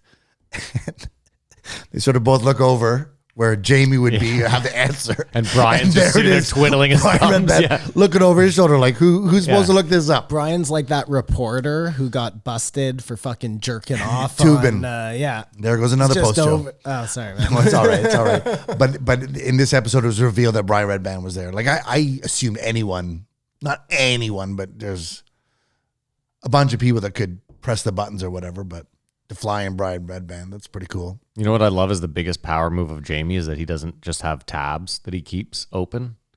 Because like, what was the one thing where the Damien, pull up Damien against Kushner, and Brian's like, what are you talking about? He's like, on Google, like pull it up. But you'd think at this point that Jamie would just have like, he'd pull up one Google Chrome window that had like 95 tabs. And it was That's only just there from a couple weeks ago when he did it. That's what I'm saying. You know what I mean? And just, oh, there it is, Joe. There it is. Because Joe thinks like, there's sometimes where I think like Joe is like, oh man, Jamie's so quick on that. And I'm like, Joe, you talked about that yesterday. He just has the tab still open. Like, I just thought it was so funny. oh yeah, to see Brian just like, I don't know. And now knowing there's a Jamie cam, because Jamie does not do that, take that liberty. When he's talking, he doesn't switch it to him but Brian right away, like, let you know I'm here. His fat corner. I'm 40. I don't know what you're talking about. Oh, I didn't watch it. Did that happen? Yeah. Oh, so Jamie no longer puts the camera on himself. Interesting. Jamie's never put the camera on himself, and he Interesting. has participated in the conversation, but Brian leaped to it faster than he tried to look something up. I thought that was funny. Either way, let's say this. It proves that we were probably right in that Joe was like politely asked Brian to leave, because Brian didn't say more than 10 words in the 3 episodes he was there. 2 episodes. He said, "You're coming in to help Jamie. Shut the fuck up." That's what. Yeah, something like Brian. I'm going to fly you out to Austin, and you're going to say nothing. And Brian said, "Yes, sir." Oh, yeah, because that's the new dynamic that, like, Jamie doesn't talk. Brian can't come in and then... Speak when spoken to. Exactly, yeah. Do you have... can you write in your post-show notes, Brian Callen is in Texas this September or October 29th to the 31st? I'll put that down. Okay. Then they talked about the new Borat film. Have you guys seen it? Of course. You have not seen it? I haven't seen it, but I watched the Giuliani clip, and it seems more contrived than like a gotcha moment. And I think the first Borat was the best, and it's sort of like, now that you see it coming, you can still be in awe of the stunts he's pulling off, but it's sort of... You haven't seen it. I don't want to see it. Yeah, that's because it pokes fun at your people. Only if he pokes at all sides. That's why he's not going to watch it think either. It'd be better. No. I don't have people. Okay. Like, I legitimately think they're all corrupt. Everybody. Yeah. I don't care to have a side. I'm not watching it because I don't find him... I don't know. One trick pony. I didn't watch the first Borat. Oh, okay, I just that's found out. I thought Borat was the dictator. I found that out last night. The Dictator, hilarious movie. Yeah. Not Borat. I thought that's what Borat was. It No. was like a pretend. No. I just think Borat's done. But you loved it? I think you should watch it. I think you will laugh. Okay. But Okay, like, then. And I think, yeah, there's some stuff towards the end too. It gets like super political, but if you can just get yourself away from that, because I'll agree with you. I liked the show better when he did interview people from both sides and make fun of both sides. This is very politically driven for sure, but either way, if you can just get yourself away from that, because I'll say this, there's 2 guys that are super right wing that he goes and stays with for like a couple of days, which is insane to me. The level of, That he pulled it off. not just that he pulled it off, but the level of commitment to wake up in character and spend like, That's what I sort of meant by sure, pulling yeah, it off. okay. if you're not making fun of both sides, though, then it just seems like you're out you're missing- there you using your platform to... You didn't let me finish. As my point was like the 2 guys that he stays with that are super right wing and super Republican, that he like definitely sort of sheds light on the fact that they're most likely like that weird form of racism where like they're like, well, I'm not racist. I just don't like Jews because they're running everything. You know, that sort of thing. They're 2 really good dudes. Like the 2 guys that he goes and say, like he walks up to one of them on the street randomly and is like, where is everyone? And the guy's like, well, it's a lockdown. So everyone's supposed to be staying home. And he goes, oh, I didn't know. Can I stay with you? And like there's a long pause. And again, this guy, this right-wing red state Republican is like, sure. Yeah, it's so weird. Well, But you see, my point was is this in Austin? no, it was somewhere down south. But my point is like he still shows that like these two guys, despite how you feel about their politics, they were willing to let some foreigner who they had never met stay with them. And dude, he's doing wild shit while he's staying with them. Like he's exercising with underwear on that have like a huge fake cock. And the guy's on his computer and he's doing like exercises right beside him. The point is I don't think that he was. I think he was trying to set out to be like, there are people on that side that are really good people that just have some politics that you might not agree with. Like at one point he asked the two of them, he's like, what do you think is worse, the coronavirus or Democrats? And they're like, oh, Democrats for sure. You know what I mean? Like, I guess like the beauty, sorry, Kumar. No. I guess the beauty of like All Gas, No Brakes, what makes that show so genius is that he goes to the Antifa rally and then he goes to the Proud Boys rally and he shows that both of them, polar opposites, are equally as moronic. You know what I mean? There's no, he's just pointing out where if you're only showing the morality. but you're wrong because he went to like Daytona and only interviewed redneck morons. And he does that a lot. Well, what's the other side there? Just normal people going to the NASCAR races? Well, I don't know. I mean, maybe he interviewed a ton of people that didn't say racist shit, but he only showed the ones that were like the one kid, he's like, fuck Bernie. I don't want, you know, and then he's like, but Bernie wanted to legalize weed. And he's like, oh yeah, Bernie wanted to legalize weed. Okay. All right, Bernie's okay. But you know what I mean? To me, he doesn't seem like he has a political side he's trying to, whatever. I could All be gas, wrong. no brakes. All gas, no brakes. Whereas Sacha Baron Cohen. Again, I didn't see it, but if Matt is saying that he's only making fun of the one side. His best character, though, is Ali G. We agree? Yes. I found that the most entertaining. yeah, of course. Well, the dictator is his best character. Well, and then after that's a movie. No, Ali G is the best character. And I just want to say Donald Trump was on to Ali G right away. Walked out in the seconds. It doesn't matter. He didn't walk out in seconds. He was one of the first. What do you a lot know? of people You're wrong. got way more than Donald Trump. Oh my he God. knew something was going on. Yeah. No, he didn't. There's a full interview. I'll show it to you. He walks out. But that leads into Maynard talked about the horseshoe theory, that the far left and the far right are actually almost the same. Yes, they are. In the middle or whatever. But when you get to the extremes, you're lost. So there's no point to go that hard on pain. Well, more than that is everybody is corrupt. Trump is corrupt. Obama was corrupt. Like even the people we thought were white knights were still propagating the war machine so companies could make money at the expense of people's lives. Like it's all fucking gross and bullshit, man. But with presidents in particular, we always think it might be because they get shown that special video once they get inaugurated. The video of The them different having angle of sex with a child. JFK's, well, that'd be a good way to control them. But that video of a different angle of the JFK assassination. Meaning what? You've never heard that Bill Hicks joke? No. Well, once the president comes in, he comes in a special room and they show a special angle of the JFK assassination no one's ever seen before that you never know. And they go, do you have any questions? Meaning This is what happened to you if you don't Gotcha. go along with the system. Yeah. We had all sorts of shooters out there. Then there was an awkward moment where James Maynard Keynes said, it's sort of like if you're voting for Biden, you're voting for Kamala Harris. He said, but we don't know if she's a bad person. And Joe was just, there's a weird silence from the discussion he had with the Project Freedom. Joe no longer pushes back on his guests. Like we've obviously established that. Period. Yeah, ever. We're done with that. Those days are long gone. I wonder if it's the power thing. I mean, he just respects Keenan, and so there's there. But if someone comes on like Kanye too, he doesn't. There's no pushback in Kanye. wow, we'll get to that, but that'd be impossible to push back on. At what point do you push back? At any point, it's your show. You can stop him at any point and be like, "Oh, hold on. Well, let's go back to that before you immediately fragment off to something completely different." Okay. We'll get to Kanye. Whatever. I think what Joe could have said is like, well, she had a pretty shitty record in California. Or a questionable record. I agree. He should have. He didn't say anything. It was a weird silence. And then Matrix moment. Keenan lists off how Yang, Bernie, Tulsi are blackballed. What's the common theme? And just like, well, I have no idea. Yeah, what is it? Is it? Well, we can trace it back to what they all have in common. Everybody I was interested in got fucking pushed to the side. It was right there for the taking. Yeah. I know. He goes, it's like the DNC just blackballed everyone I liked. And I was like, yeah. What is the one thing they all did? Yeah. Where's the Venn diagram there, Joe?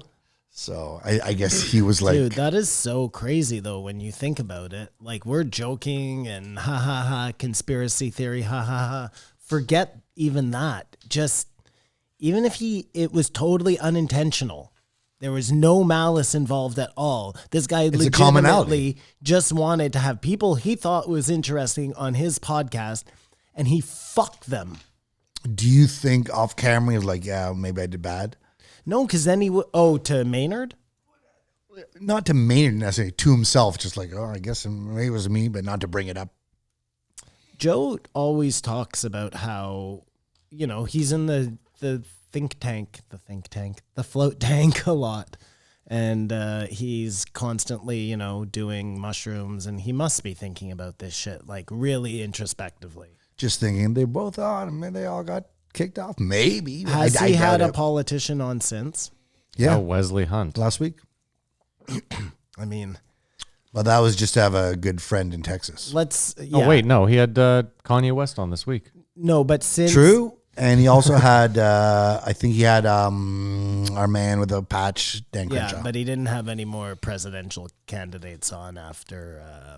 No. After Kanye. After Bernie.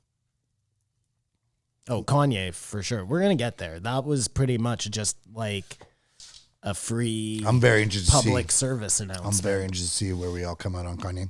And then finally, he got really bitter about employees taking the government subsidy or whatever payment was and not working for him. And I think he sounded like a bit of a dick. Yeah, I agree. Just pay more, buddy. I mean, if that's what you need, but he really sounded like butthurt that they... Well, no, not pay more. Like, listen, if you have employees that are willing to risk it and come in, fine. But yeah, like you're saying, like, there's no hazard pay. Like, he was acting like he's like, other jobs are dangerous. It's like, yeah, dangerous jobs have hazard pay. I have a buddy that mines diamonds up north. He gets a shitload of hazard pay because what he does is incredibly dangerous. I was just thinking he was sort of like said he couldn't compete with the free money there or what the money that everyone was getting from the government. So if that's your issue, pay a little bit more. Well, I agree. The problem is this, is like he said, most restaurants run on like a 7% margin. And when you cut them to 50%, and that's the problem too with servers, is servers, because they're paid such low wages, rely on tips. So if you cut their tables by 50%, they're not making hardly any money. That's it. I'm not saying it's, it is what it is. It's going to be tough for restaurants for sure. The next couple of months, it's going to be fucking ugly. And he's moved to Michigan. Joe has a real problem with their governor as well. Well, that sort of was pushed back. So you know what I mean? He's like, well, fuck, good luck up there. And he was like, well, no, I think it's going to be all right.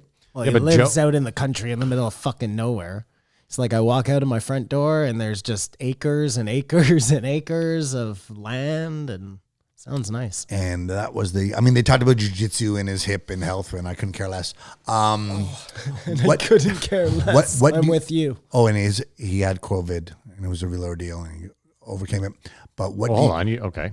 You're really fucking yada-yadaing that whole part, but go ahead. These were the other part. He talked about COVID. These were the other parts, and I'm just going over it quick. He traveled to New Zealand. He was a super spreader. And He definitely was a super spreader, though, like when you hear his story. Yeah, of course. But he also mentioned that he's still feeling the effects big time, which Joe was like, all of a sudden, Joe was like, yeah, no, I mean, I've had a lot of people that are still really feeling the effects. And I was like, really? Because yesterday you were mentioning how only one friend of yours has any effects at all, and how everyone's just breezing through this. I forget his name. Michael Yo. Michael Yo. And that now he's talking about a doctor friend of his that That's the guy. deathly ill. That's the stem cell guy in Puerto Rico. Oh, no way, really? Neil Reardon. That's who that is. Yeah, you are correct, Matthew. But like what I got out of it is a lot more people have it. They say there's 60 million cases worldwide. Mm-hmm. I think it's more like 120 million. include, say, people who get it are asymptomatic, so they don't get tested because nothing was bad for them. Only if they were in touch with someone would they think about doing it. Especially because our next guest had it too. But just to wrap this up, Mr. Wage, how much do you think he's worth? Oh man, this is a tough one. How much is Maynard Keenan III worth? Okay, I'm gonna say 22.6. I'm gonna say, shit. Like, he owns wineries, but how rich could this guy really be? You know, how about like 17.8? According to the internet, he's worth $60 million. Like, he'd be that rich. Who'd have thunk it? I'd like to see him at some point if he's silly and happy. Like if he has that part of him. Because he's sort of like super. Have you ever seen a Tool video? Yeah. I don't think he has it in him. Is there a time when what makes him happy or just giddy? Like he's just. I assume he's got like a Pokemon or a toy collection in his basement or some sort of, you know what I mean? That which gives him a little bit of joy. Yeah, by like himself. like a toy train set that's like elaborate. Here's the deal. Like Bobby Bacala. Like Bobby Bacala. Exactly. Puts on his little hat. Here's the deal, though, okay? I feel like Joe Biden. Here's the deal. You can't... Joe has to put an end to this. Anybody can just come on the show if you have something to sell. If you're going to come on there for like the second time in 9 months and give no excitement, no anything, and act like you're doing this huge favor, like it makes shitty podcasts. Yeah, not all conversations are created Not equal. all conversations are good conversations. And Joe should know from the last time he was on, they expended all avenues, like Kamar said. You know, there was no, I think you said that. There was no more to talk about here. It truly felt like this was a phone call conversation they could have had just catching up. I mean, again, we're doing a disservice to like, I guarantee you there's a ton of Tool fans out there that were super amped on this. No? Okay. I don't think so. I think they got everything ahead of the next one when he was hawking his album. Yeah, this just seemed like... This was a week of infomercials, unfortunately. Anyways. I just feel like if Dave Chappelle was on and they had a 3-hour conversation, and then 6 months later he came back on and they had an hour-and-a-half conversation that you were both like, well, it didn't seem like I would still be like... But if it was to sell his salad dressing. Look, I'll give Matthew McConaughey the pass. You know, like he came on, he was selling his book or doing whatever First time But it was guest. the first time he was on. He was excited. He was vibrant. He was everything you would hope for from somebody coming on to the Joe Rogan show. Have you ever seen a Tool video? No, I haven't. Really? I didn't even know who the fuck Tool was. Okay. Man. Watch the video for Sober, and you'd be like, wow, this guy was in good spirits today. Who did the song, the Johnny Cash song? Or Johnny Cash did their song. 9 Inch Nails. That's 9 Inch Nails. Is that Trent Gavin Reznor. Rossdale? No, that's Trent Reznor. God, I cannot get this right, Yeah, man. you really can't. Look how angry he is. No, I'm just laughing. Are any of these people married to Gwen Stefani? No. She's now Interwebs. married to a country bumpkin. I Blake know, Shelton. I know, Yeah. I know that. Yeah, pop I culture. I meant. Yeah, but that was That was it. it. Yeah, Kamar, you did a bang up job there, man, because there was nothing. This episode First of all, was fucking garbage. To listeners, the episode itself was only an hour and a half, so we're not doing any injustices here by cutting this short. It was a really short episode. They didn't have much to talk about. He had to catch a flight. That was the other thing. You acted like it wouldn't have been longer. He had a flight to catch. I acted like I don't think there was an hour more to go on about. I really thought it sort Don't of. come on the show if you have a plane to catch. Like, But I that gotta I'll sell my agree with. mead. I gotta sell my mead and my cider. I just I gotta sell my meat and my cider. there are conversations. There are conversations where it's like it's going and we got to wrap this up. Like it's still going, and there's conversations where you sort of see it winding. Like, have you ever seen a comedian like what else? What else can I talk about? If you hear someone say, what else? It's over. Just a little bit of feel from this one. I don't think there was an hour or more. Fair enough. I'm glad. Listen, come on, one way or the other. I'm glad there wasn't an hour more. That's it. Oh, there it is. Okay. Yet I'm still giving it a 4. You're giving it a 4? That's how the math works, What buddy. the fuck is going on? Again, I explained it at the jump. I hated the fact that he was on. I wasn't looking forward to it. I wanted no podcast this week. listening to it on 3 times. It was 20 minutes long. Wasn't that bad. It gets a 4. I can remember this. I will reference this. Please do. Hereforth Please do. to on. Call me on it. I don't give a fuck. Listen, both of you have fucking wackadoo ratings all the time. I'm entitled to a few. Go ahead, Simon. It's whack a fucking noodle. Listen. Don't listen to this podcast. It's probably a 1. If you're going to listen to it, do it on 3 But if you're a times. Matt super fan, you're going to have to watch it because you gave it a 4. If you're my super fan, you're not going to have to watch. I don't have super fans. Yes, you You do. have that. No. I don't know what you have, but I give it a 2, but now I feel like I got to readjust my rating for the week. Give the week a 1.5 and give this one a 1.5. Good for you. what did you give it? I'm giving it a 2. Generous 2. Only because the red band reveal. That's That, what that gets was it. that was a big moment. See you there. This is a nothing without that.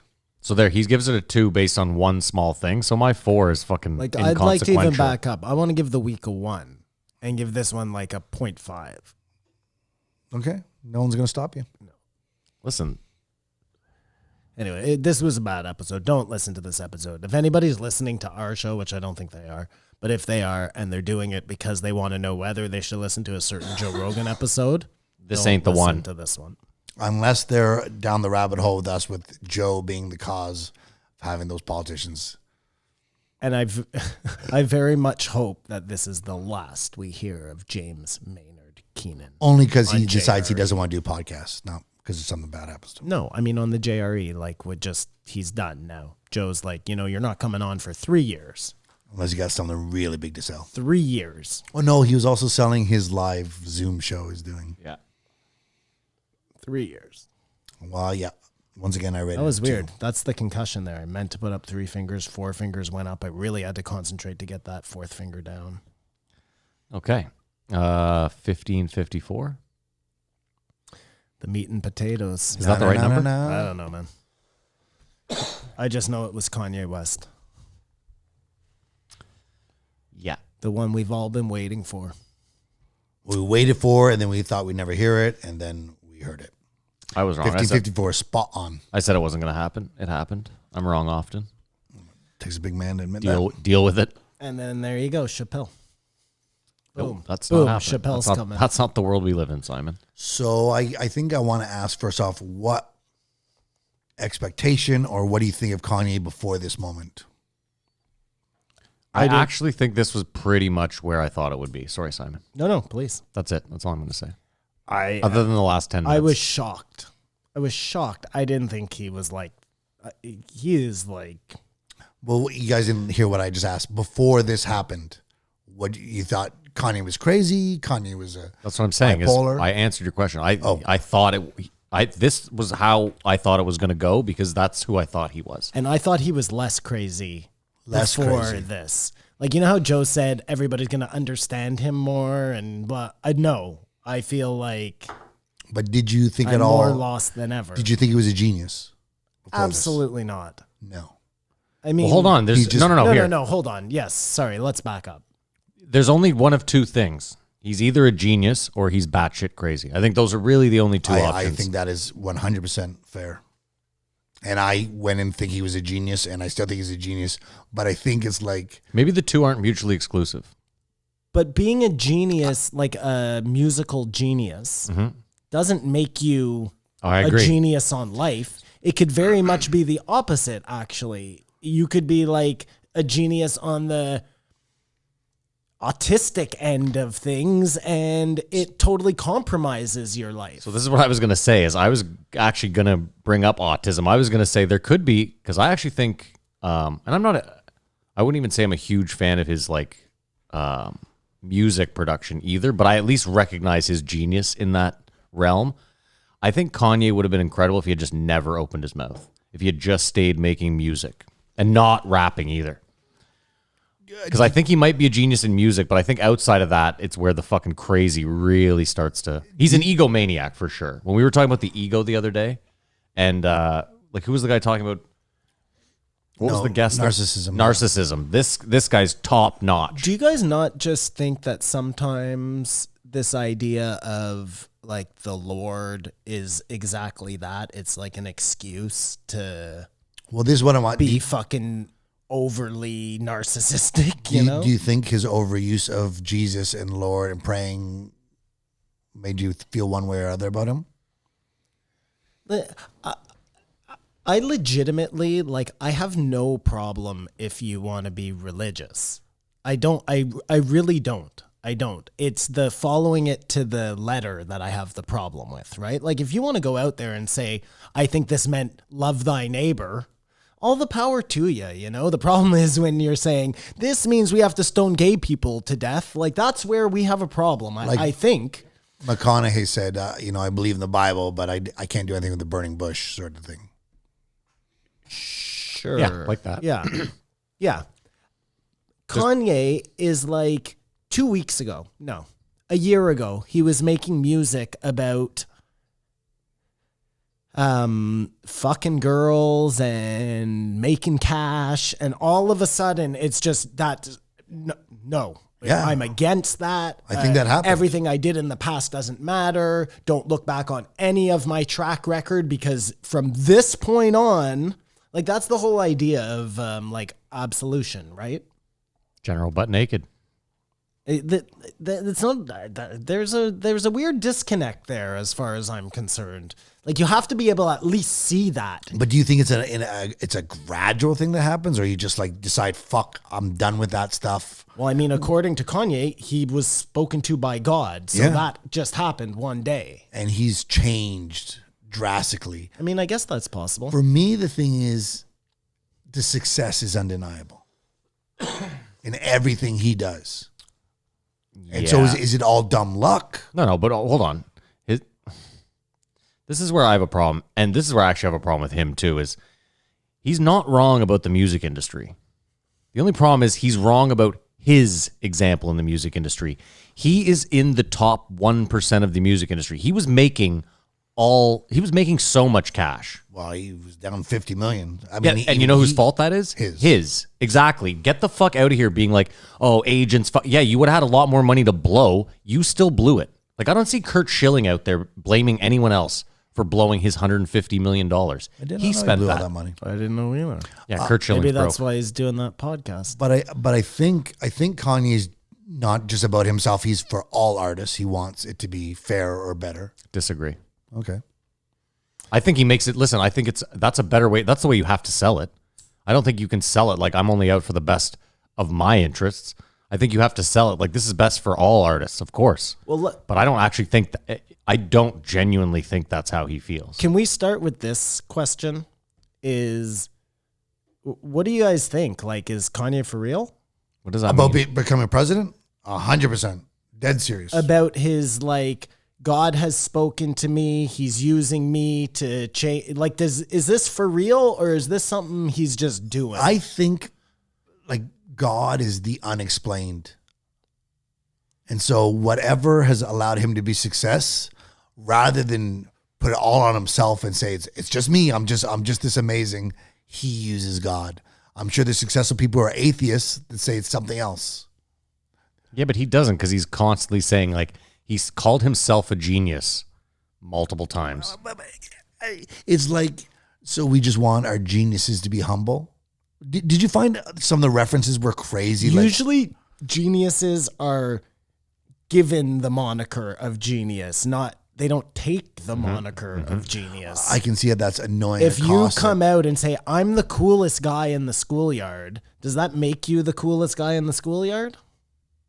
If you are the coolest guy in the schoolyard, I think it's more like when he was talking about Nikola Tesla, Albert Einstein, like, and he says he's not a good reader or not good at math or whatever. Like, there are things he's not a genius at, but the all the information he pulled out, and especially when he was talking about All the information, everything he pulled out was pop culture, and anything he didn't pull out that was pop culture, I believe, was someone else's around his talking point. Well, it's pop culture that Thomas Edison fucked over Nikola Tesla, and who knows where the world would be if That's Nikola the one Tesla- example that I was talking about, where I don't think that's his talking point. I believe Come someone. on, that is the most like benign of conspiracy theories there is. It's a They talk conspiracy about that theory? on like the History Channel. you And even know? then, Kamar. So that makes it not true. But let me ask you: are you saying that? no, him- but like that.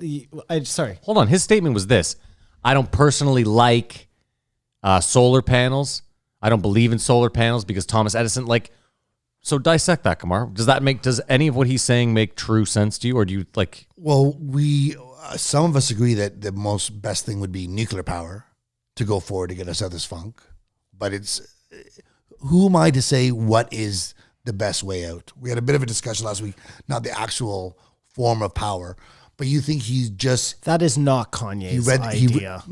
No, I don't think it's the idea, but he found out about it and thought about it and then used that for his point of reference.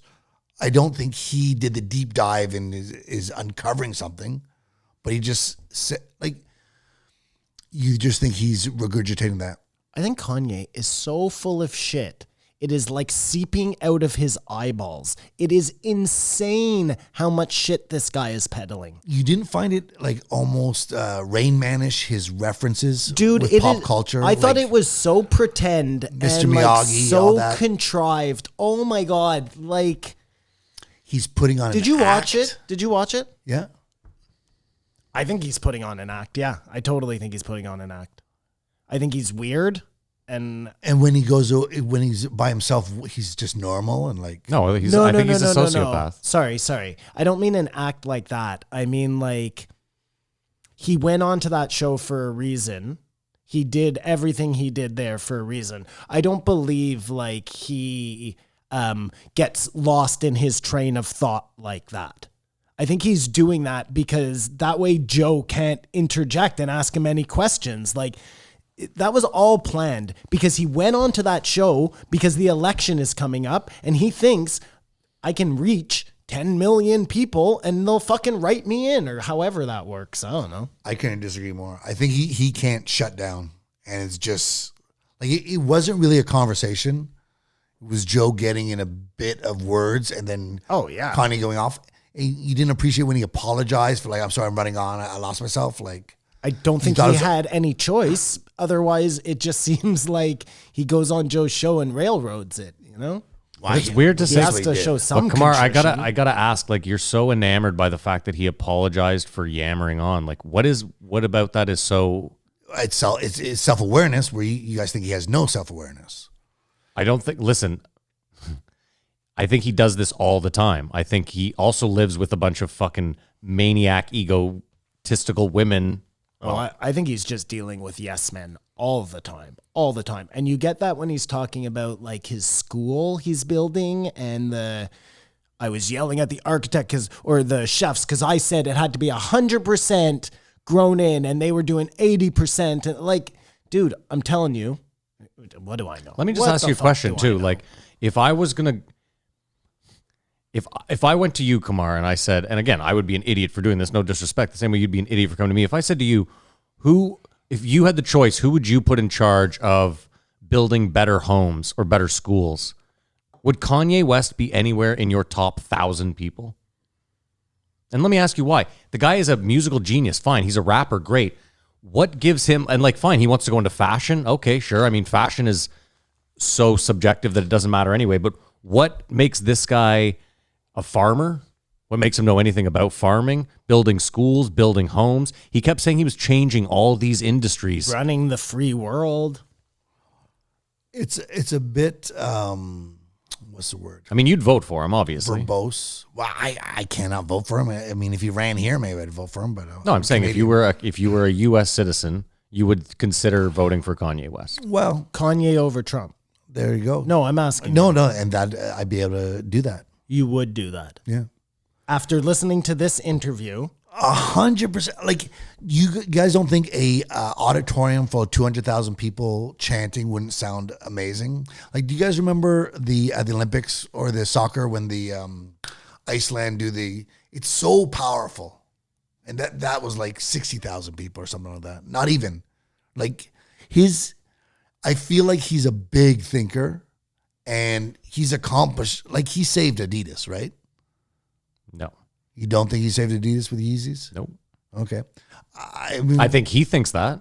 Well, I think he thinks. I think that too. Adidas A is a legacy brand that wasn't fucking going anywhere.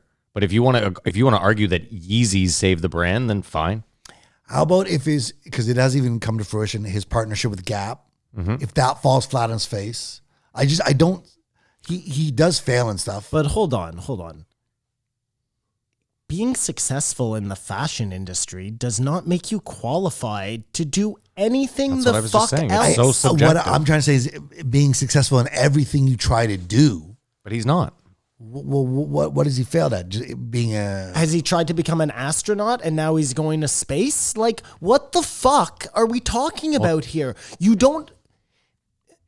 Trump becoming president has like made people think that because you're a good fucking talk show host, you can now be a good president. That's not the way this works. If somehow, I mean, he's not going to become president in this election.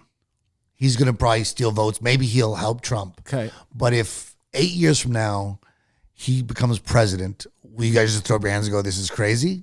I already think this is all crazy. So I'm not like, it's not like such a far stretch where I'm taking a leap I'm trying to think in my head what he could do. If he came on Rogan and was like, first of all, look, I'm not going to lie to you, this faith in Jesus as like a real person, kind of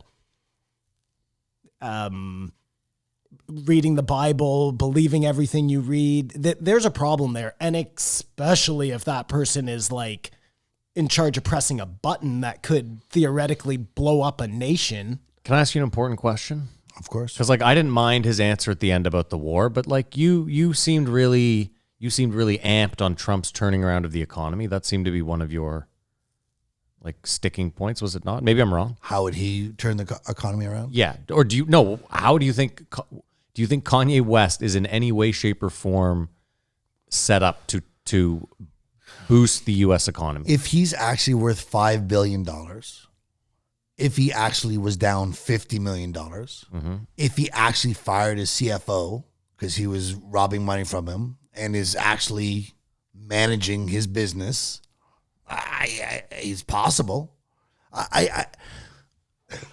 It's like the one thing that annoyed me was that was the only poignant question really that Joe asked him. We stopped and he almost had an Eli moment. It turned out he was praying before he answered the question.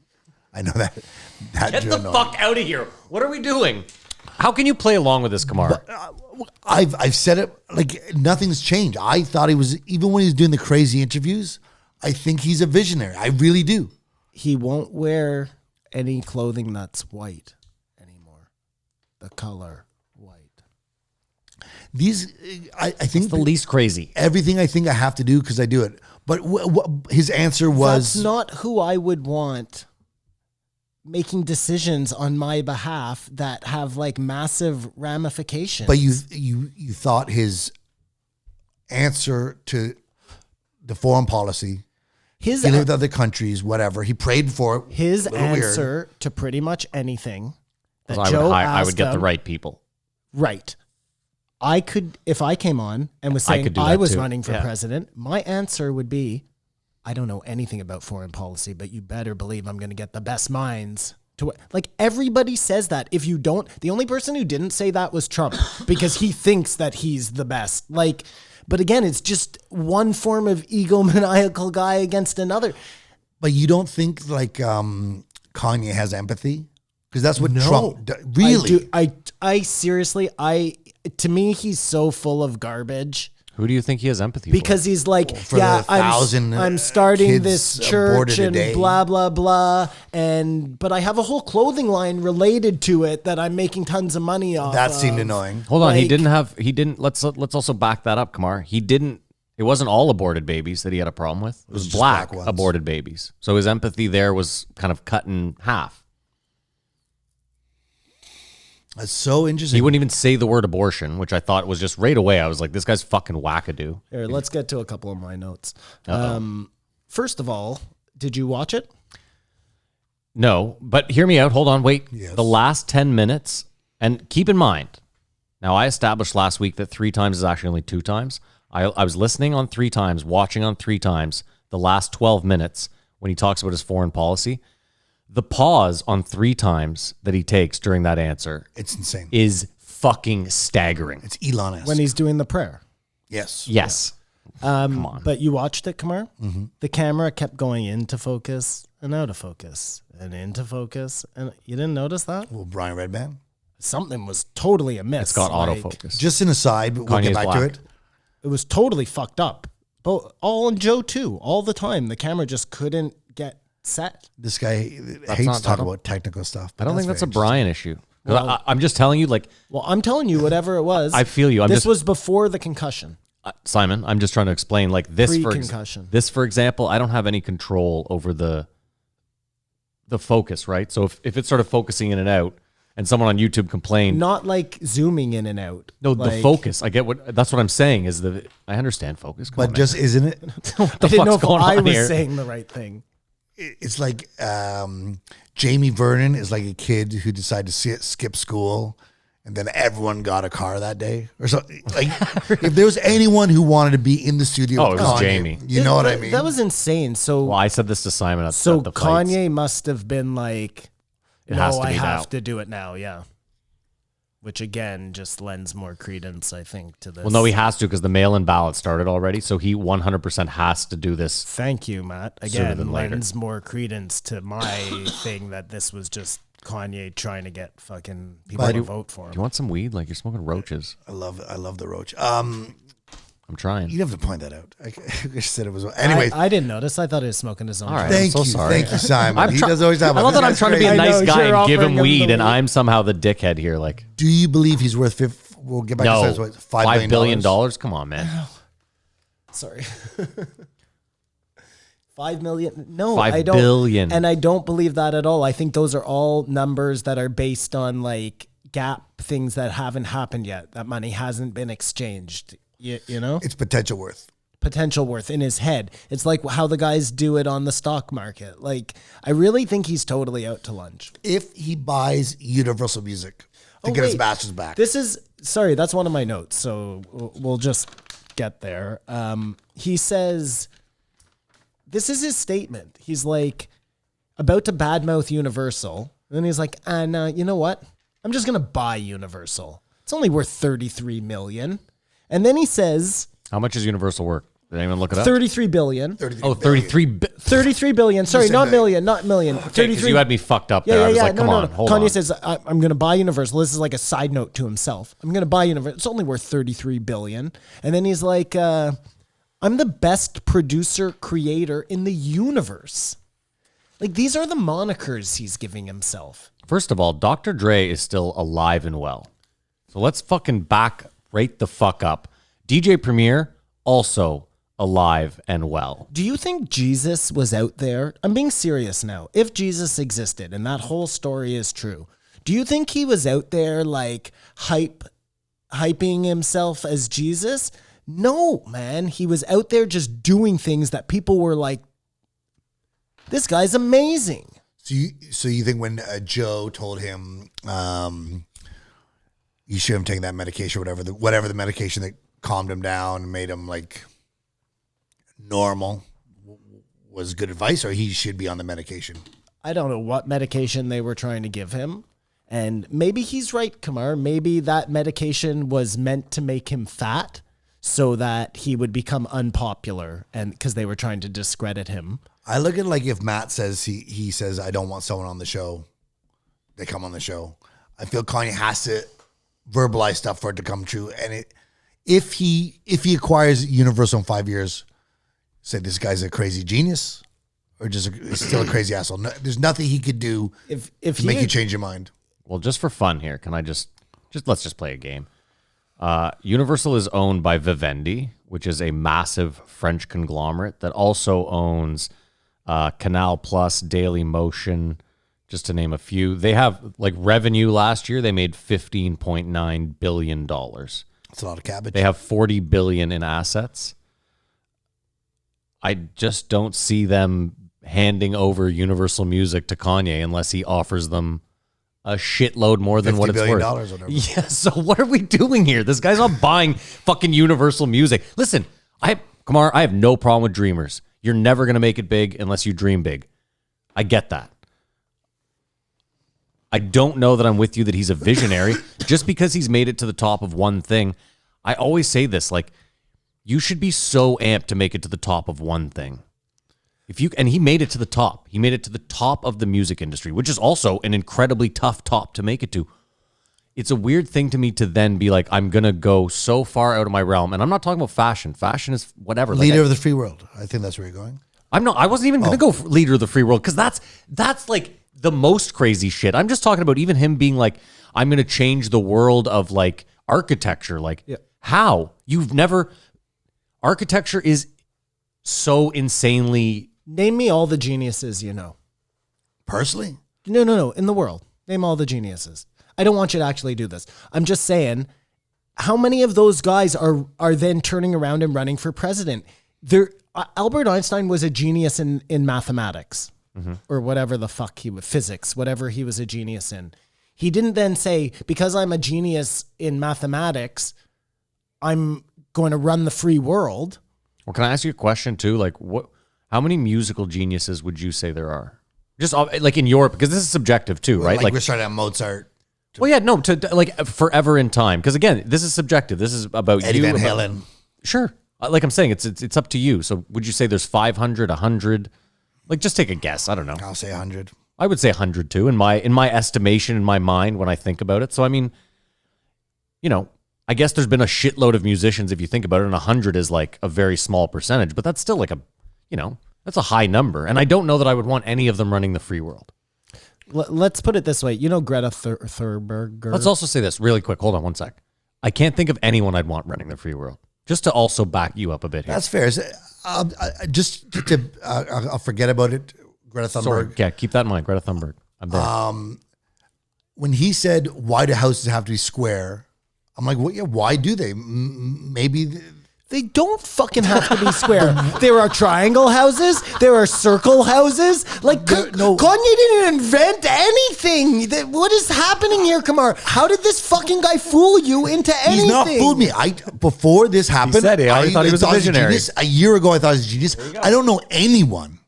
In my life who likes Kanye West. Everyone I know hates him. Hey, Kamar. Everyone. Everyone says he's annoying Cars fucking can be loud piece of triangles. shit. Maybe they can.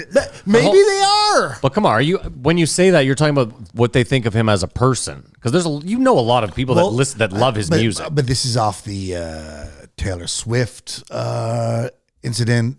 However long ago that was, like, everyone is an asshole. At that time, I thought he was an asshole. It's the specific interviews on the Breakfast Club and Sway in the Morning, whatever he did, where I heard them and he was just like this, just a mile a minute.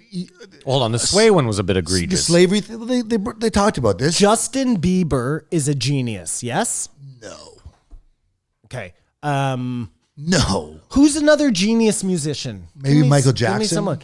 Jay-Z. Is Jay-Z a genius? Yes. Should he be president? Maybe. Jay-Z would be way better suited to be president, but I still wouldn't want him being president. None of these people have any business being president. For the presidential I just said he'd be better suited than Kanye. That's all I said. My point is, and this is leaving out the religious part of it, which is fucking so scary in its own right, because then you can just say, this isn't me making the decisions. God's telling me to kill all the white people. That's a fair statement. Whatever. That's a fair statement. I think actually that's the most important thing he's brought up is it's one thing for politicians to go out and be like, I'm a God-fearing man, and and hold up a Bible, which I still think is fucking weird considering that they're supposed to be two completely separate things. This guy's actually going out and saying, like, I'm acting, which I guess in reality, if you're super religious, half of them are. Well, listen, Kamar, you're right. It's one thing saying it though out loud, like saying to the world, "I'm not even acting on my behalf." And I've said I think he has to put stuff out there for it to be possible. And I think he's I'm not mad at you. Successful. What I just want to say is, you were talking about Greta Thunberg. Well, I was just gonna say, like, Greta Thunberg, not a genius. Well, but some people would say she was a genius. Maybe those people would be wrong. Again, that doesn't make her. If she makes some bomb-ass music and some fucking cool shoes, she's a genius. She will be one of those child stars that does not age well. Was Tekashi 6ix9ine a genius? No. Okay.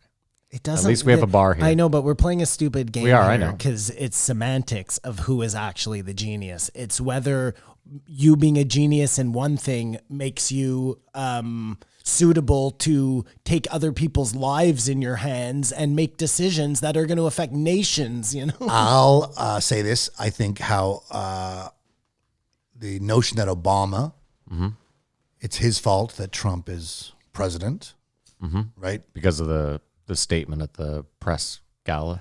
I would submit that it's Trump's fault that Kanye thinks he's going to be president.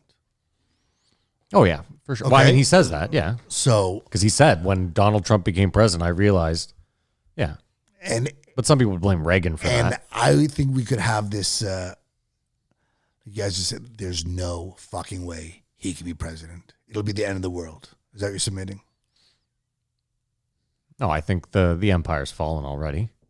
Yeah, the bread and The fact circuses. that we're even having this discussion means that it's gotten to a point where Now, if it's like Bizarro World.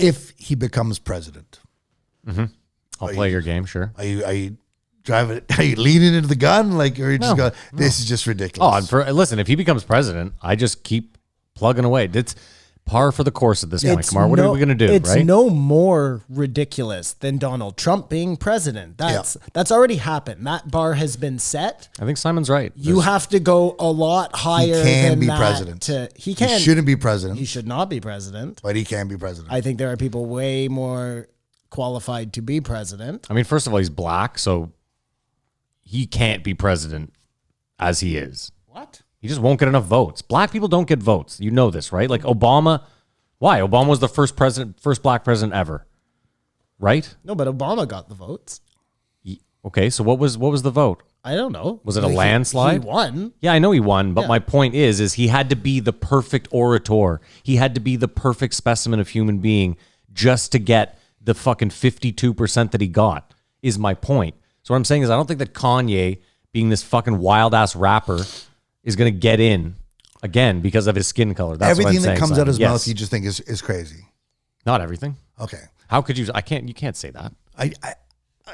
because I was saying if he becomes president and owns Universal, you have to concede, but that can't happen because he'd have to. I feel give like up he's his a interest in Universal. I feel like he's a child stuck in a man's body. It was worth at least $1 billion. You don't believe he's worth $5 billion. He's worth at least $1 billion. I would not think he's worth $1 billion. And I don't think of all the billionaires, how What many makes you think he's- stumble He into said- it. What makes this you think is- he's worth $1 billion? This Just is out of where I curiosity. didn't get the math because he was in debt, 500,000 or No, something. 50 million.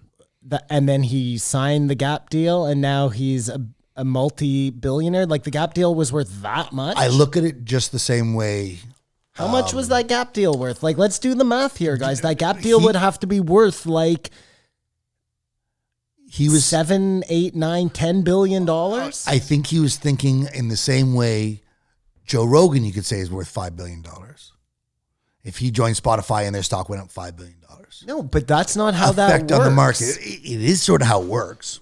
Kamar, Joe is not worth $5 His billion. existence was obviously worth $5 billion. If him moving to Spotify made it go up $5 billion. No Joe Rogan, no increase of $5 billion. You got to admit that. Yeah, but it's not Joe's money. It's not his money. It's his worth. Can I also He's say that valuable. this just goes, we already know he's an egomaniac, but so this is from businessinsider.com. West was absent from Forbes' billionaire 2020 list earlier this year, but the publication has since estimated his net worth to be 1.3 billion. Though the publication noted West showed them financial documents claiming he was worth 3 billion. So I would actually guess that no one knows what he's worth. and that Those it's all documents, just- I'm sure, are just screenshots of the stock going up, the $2 billion when he did the Yeezy deal or whatever it was. But do you see what I'm saying? He's not actually worth that, but his existence has created that much value. Did you think it was cool when he asked how much the world is worth in comparison to the United States debt? Kamar, Like, I how think much is Canada worth? He asks fucking like grade 9 stoner questions that you seem to think are But like he's the not a most, stoner.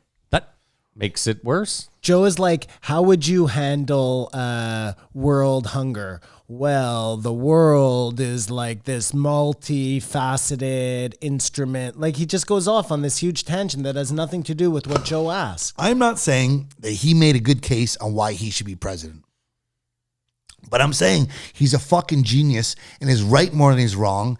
And is just like, if he had humility. You bought into every single thing he said about himself. Every piece of hype that he was trying to get out there, you're just repeating. All the God stuff, I can't repeat. Forget the God stuff. Well, that's half the shit he said. He's out there bragging that he's like a fucking multi-billionaire based on the fact that the stock went up. That is not how that works, man. But we established that is a way you could look at it. It's a perspective. That is how a crazy egomaniac would look at it. That was somebody who is totally out of touch with reality would look at it. Yeah, I agree. So if he comes out and says, I don't know why I was thinking I should be president, I should just stay in my lane, then you think he's all right? I should keep making music and keep doing the things that I am justifiably good at, obviously. I think it's super exciting that he has said some big stuff.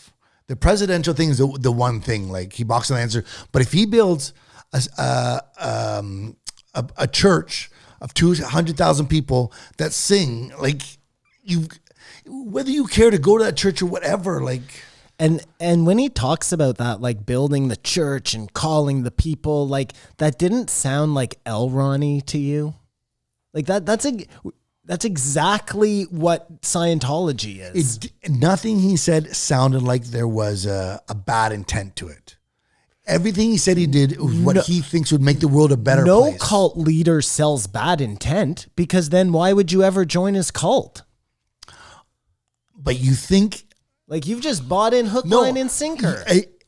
And you're saying you think he's this evil genius who's going to fuck us all over. I certainly don't think he's like a savior, if that's what you mean. I think he's... Because I don't think saviors call themselves saviors. Do you think he's a bad person? I don't think he's a great person. You think, like... I think he's like... What has he done that's bad? Like, we could say why Trump's a bad person, or you could say why Jared Kushner's a bad person. And you'll sit there and say they're bad people, or whoever, but... Like, he's sort of harmless, no? I don't think, I mean, I think it's dangerous that you have this guy who thinks he's like all powerful through God, meaning like God is talking to him. That is like what the old kings used to say, Kamar. They would say, my blood is God's blood. I speak for God. That's not, I don't know, man. That's dangerous shit. One of the things I think that I see why he believes in God, and Matthew McConaughey's all right to believe in God, but I don't know if we're giving him a hard time. But when he said, I did a prayer to feel no pain, and then my mother died. And that's sort of like like a light bulb hitting your head. You know what I mean? You cannot just pray for yourself and what you want. So he's now stuck in this. So let's just say if you're a really religious person and then something shitty happens to you, there has to be a way for you to rationalize that, right? Well, just base that you're praying for...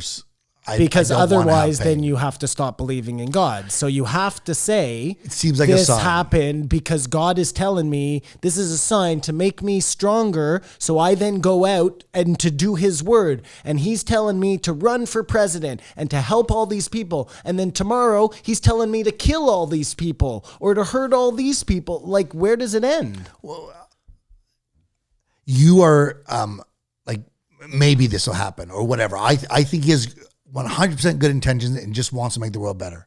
When he was talking about Haiti and the money doesn't go there, you didn't think about, talk to the Clintons about that. I think a lot of what he was saying is true. But you think he just reads seal boxes in newspapers and has no it's all coherent thoughts. It is all talk. He's never done anything like, as far as I'm concerned, or that I know, to like help the world. It seems like he does things to help Kanye. And even when he is helping the world, it's like either TMP, where he needs the credit, nothing is ever anonymous, or it's like everything has this subtext of, I'm starting a church. Attached to it is a clothing company called Sunday School or whatever. I'm making all this cash on the side through something else. but I'm doing a good thing. Like that's what you do if you're trying to make money. And Kamar, genius at making money. This guy, obviously, look at his shoes. Like they're the ugliest things in the world. And people line up around the fucking corner for him. This guy decides to make a sandal that looks like a cloud. And everybody is like, that's so amazing. Like, he is a genius for that. I will not take that away from him. But again, just like Trump, just because maybe he's good at building buildings, it doesn't make him equipped to be the president. But the problem with Trump was he built all those buildings and screwed over contractor for millions and did shady deals or whatever. Like I don't think Kanye does any of that. If it comes out that, I'll just ask you this one question before I forget it. Do you remember Katrina?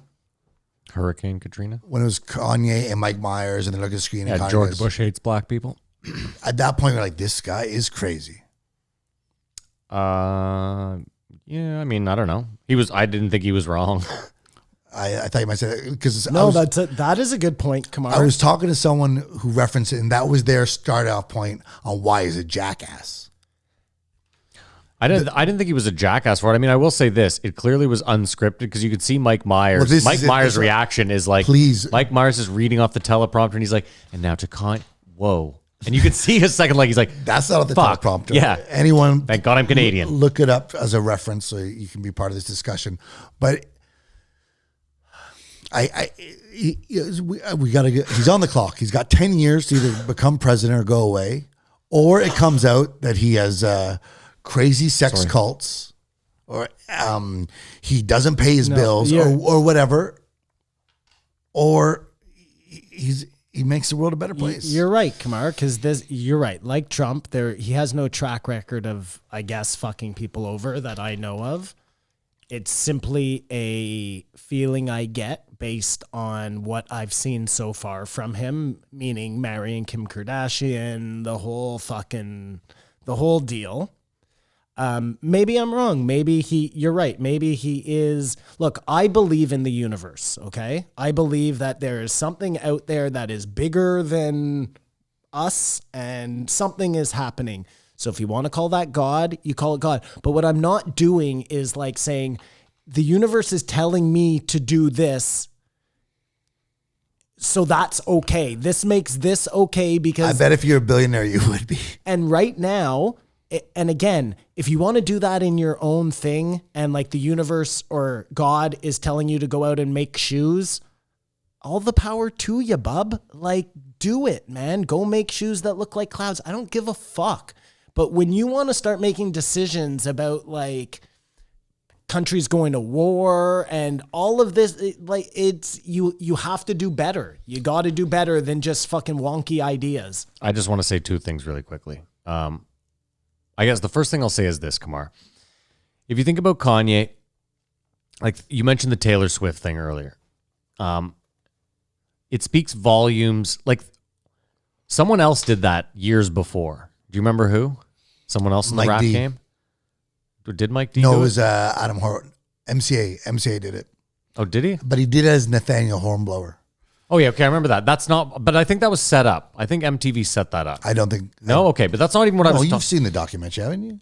Yeah. You totally. Okay, pressed the fine. part, but anyways. Either way, that's not what I was talking about, but that's a good example. Fine. But you know what I mean is he does it and it's like it's fun and it's not as like, but I was talking about Old Dirty. Yes, he did the same thing. See what I mean?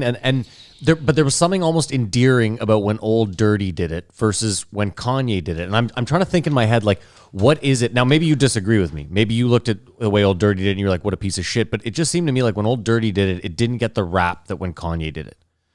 The Wrath? Well, that too, yeah.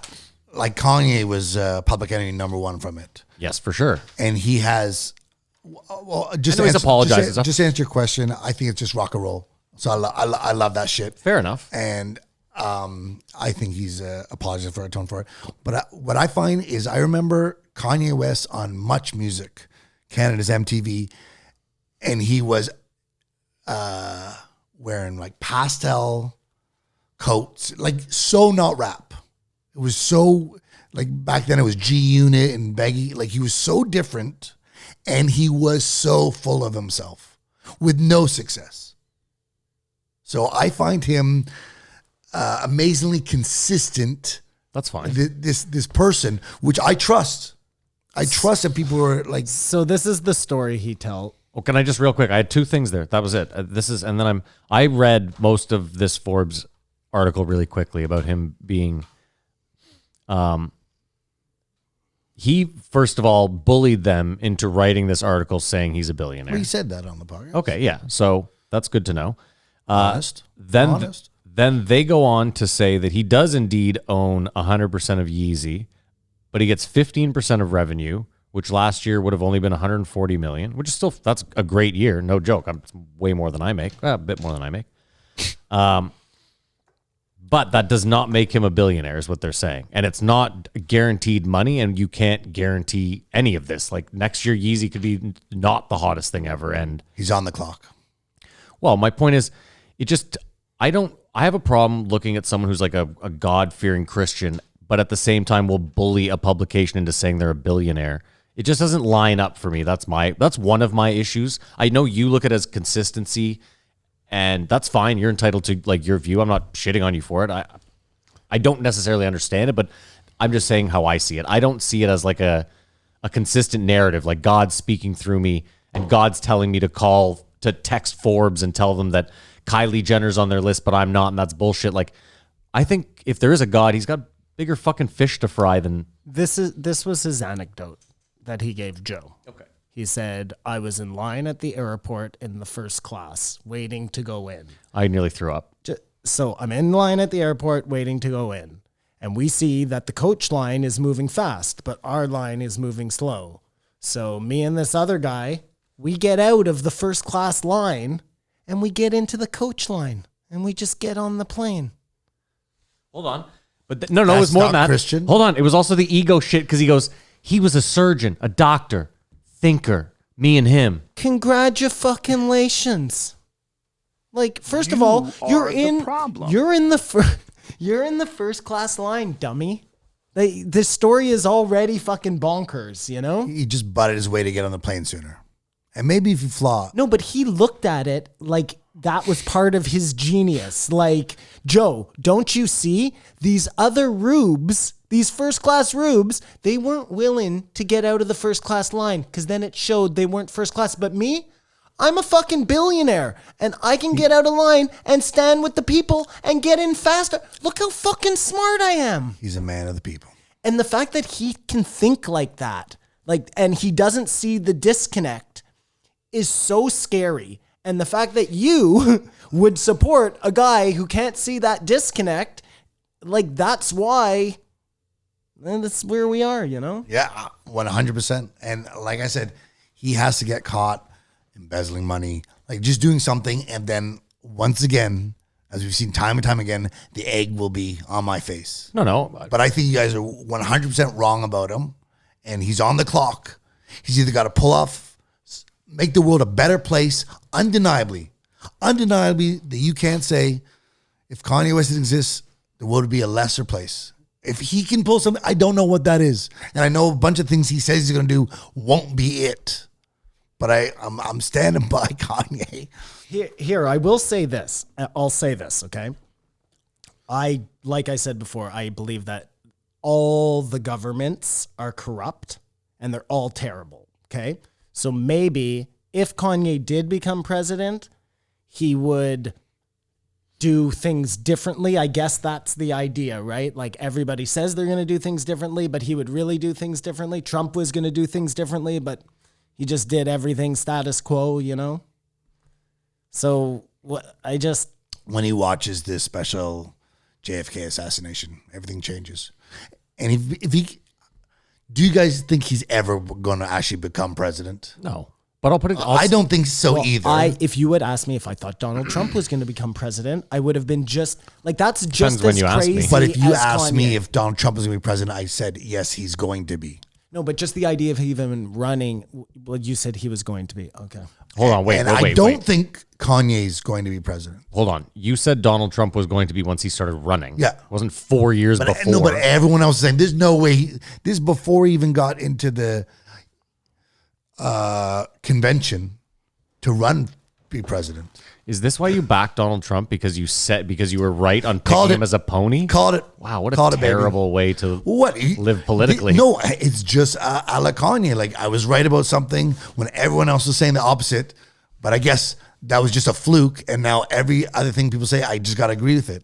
And it's not like I'll be sitting here going, I'm going to sit here and convince you guys. I know your positions on Kanye. I knew your position before. I was the only one looking forward to it. But I'm asking you 100 times, is there anything that could happen that he could do? They make holy fuck. He is a genius. I think he probably is a genius at marketing.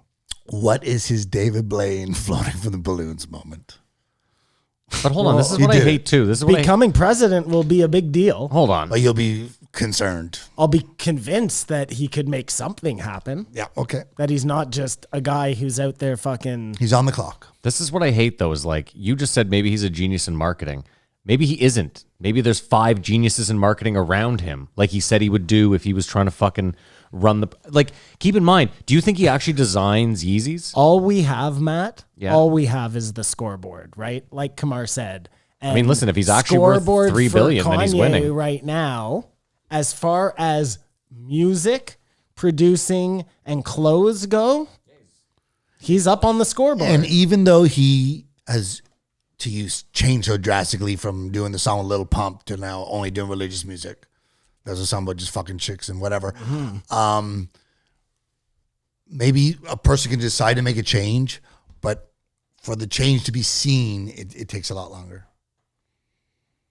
And I feel there are actions by this crazy guy that are really going to, like, and if nothing else, inspire people. If he was out there, Kamar, if he had come on Rogan and he was like, even if he was talking about the God and never talked about the fact that he was worth this and I'm so great because I'm worth all this money, maybe I believe him, but like the fact that he's still jerking his ego so much when his whole thing is I'm in service of God, but he obviously is, like, all he does is still big himself up. Like, nothing has changed there except now he's saying I'm bigging myself up in the service of God. It almost sounds like saying, that's insane, man. That's like even worse than saying I'm listening to God. That's like God's telling me I'm the guy and look at me, look at me. I think you're saying if you believe in God, you can't be rich. No, do you really have to go at, like, I thought part of it was being humble. Isn't that one of the tenets? I think it's of, forgiveness.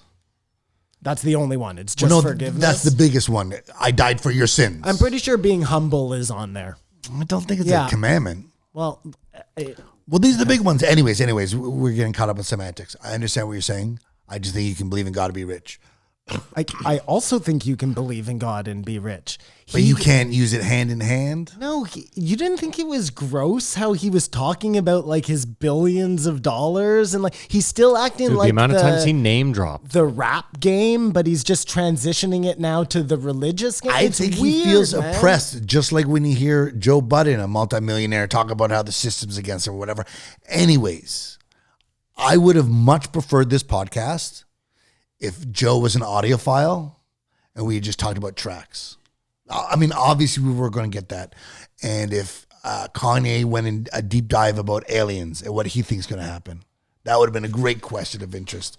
Or if they talked about Angel Silva, you know what I mean? More like a Post Malone. Okay. I would have loved, like, let's talk about the South Park fish sticks for 2 minutes. You know what I mean? I would have loved any rap talk, but we never were going to get that. No. Never. This was not a fucking conversation. No. This was not a real conversation. Nope. This was something weird on the Joe Rogan show. It wasn't a conversation. The was a whole time, rant. the whole time this was going on, I was just like, what are we doing here? Why is Joe letting this happen? Why are we just giving this guy 3 or whatever? I don't know how long this was. It seemed like a long time just to come on and like, and not only that, but Joe's like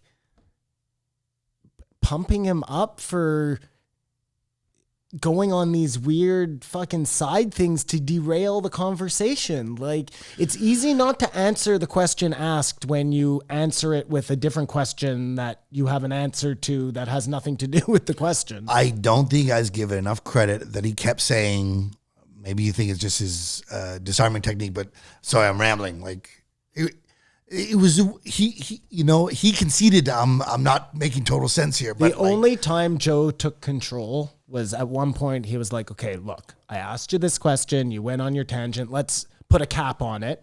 And then Kanye was like, we don't say cap here, which where? In Joe's studio? Like, Joe says whatever the fuck he wants. So Joe was like, okay, well, put a end to the symphony. And Kanye seemed to like that, like in his craziness, you know? Then he started using that. Okay.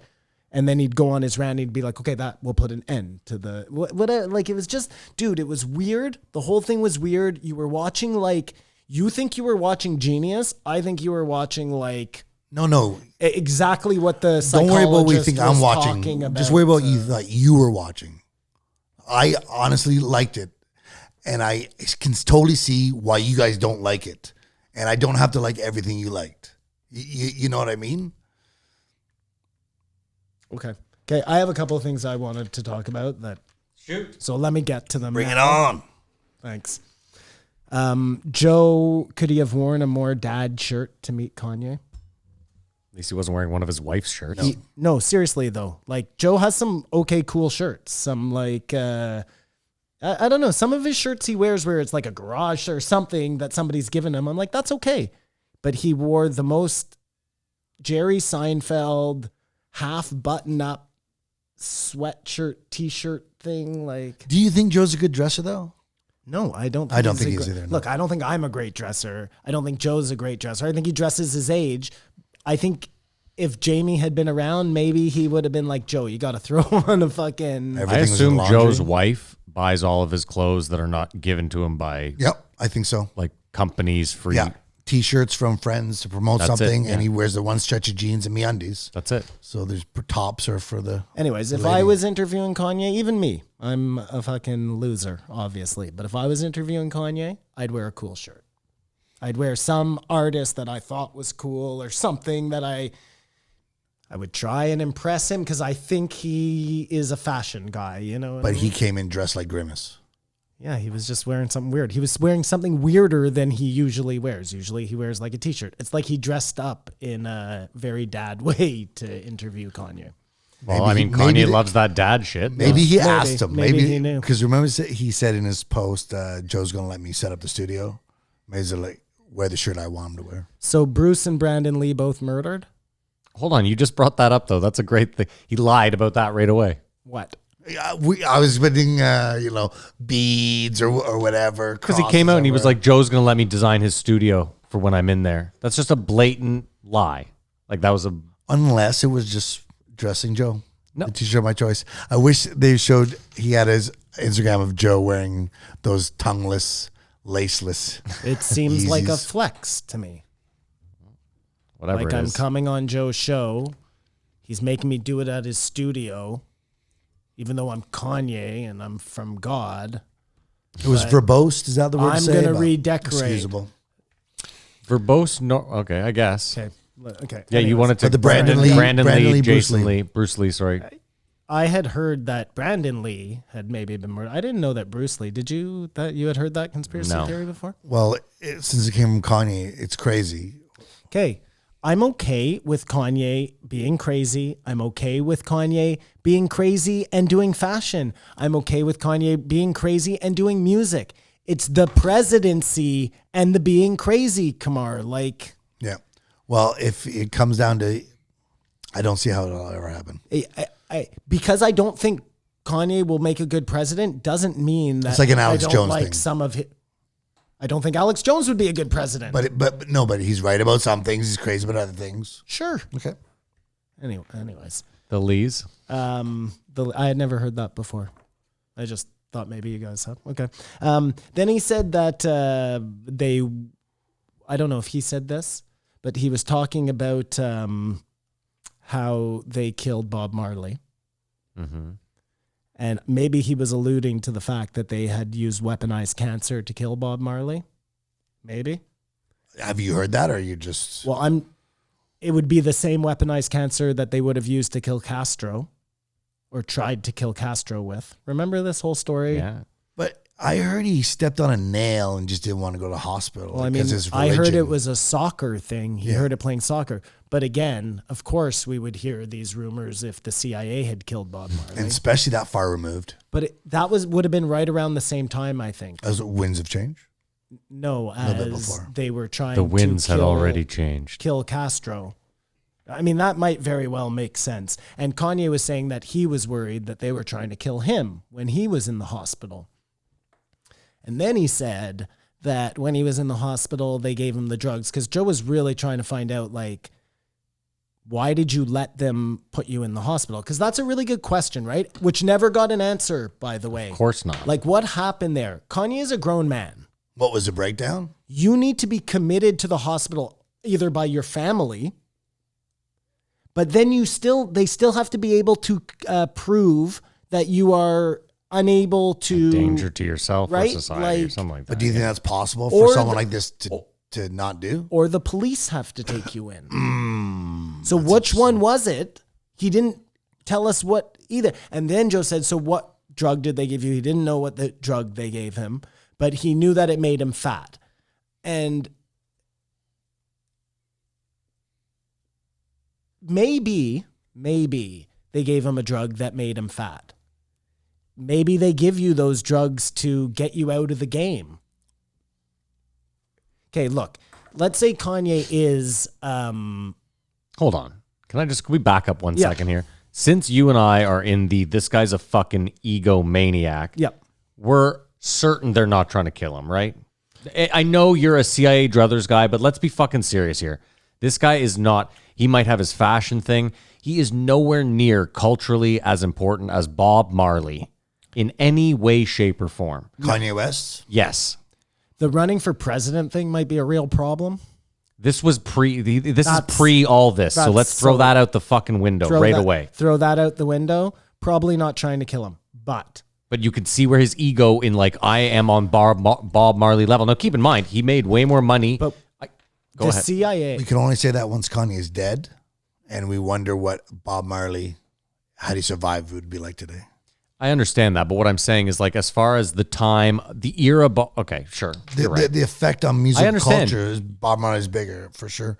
Yeah, I get it. You're right. He's more important culturally. Yeah, than and I Kanye get West. it. Kanye might make more money, and you're right. Kanye's also not done. Maybe 10 years down the road, people will be like, oh my God. Let's say Kanye or whoever, any artist is super famous and they have a huge platform and they're saying things that the powers that be do not like.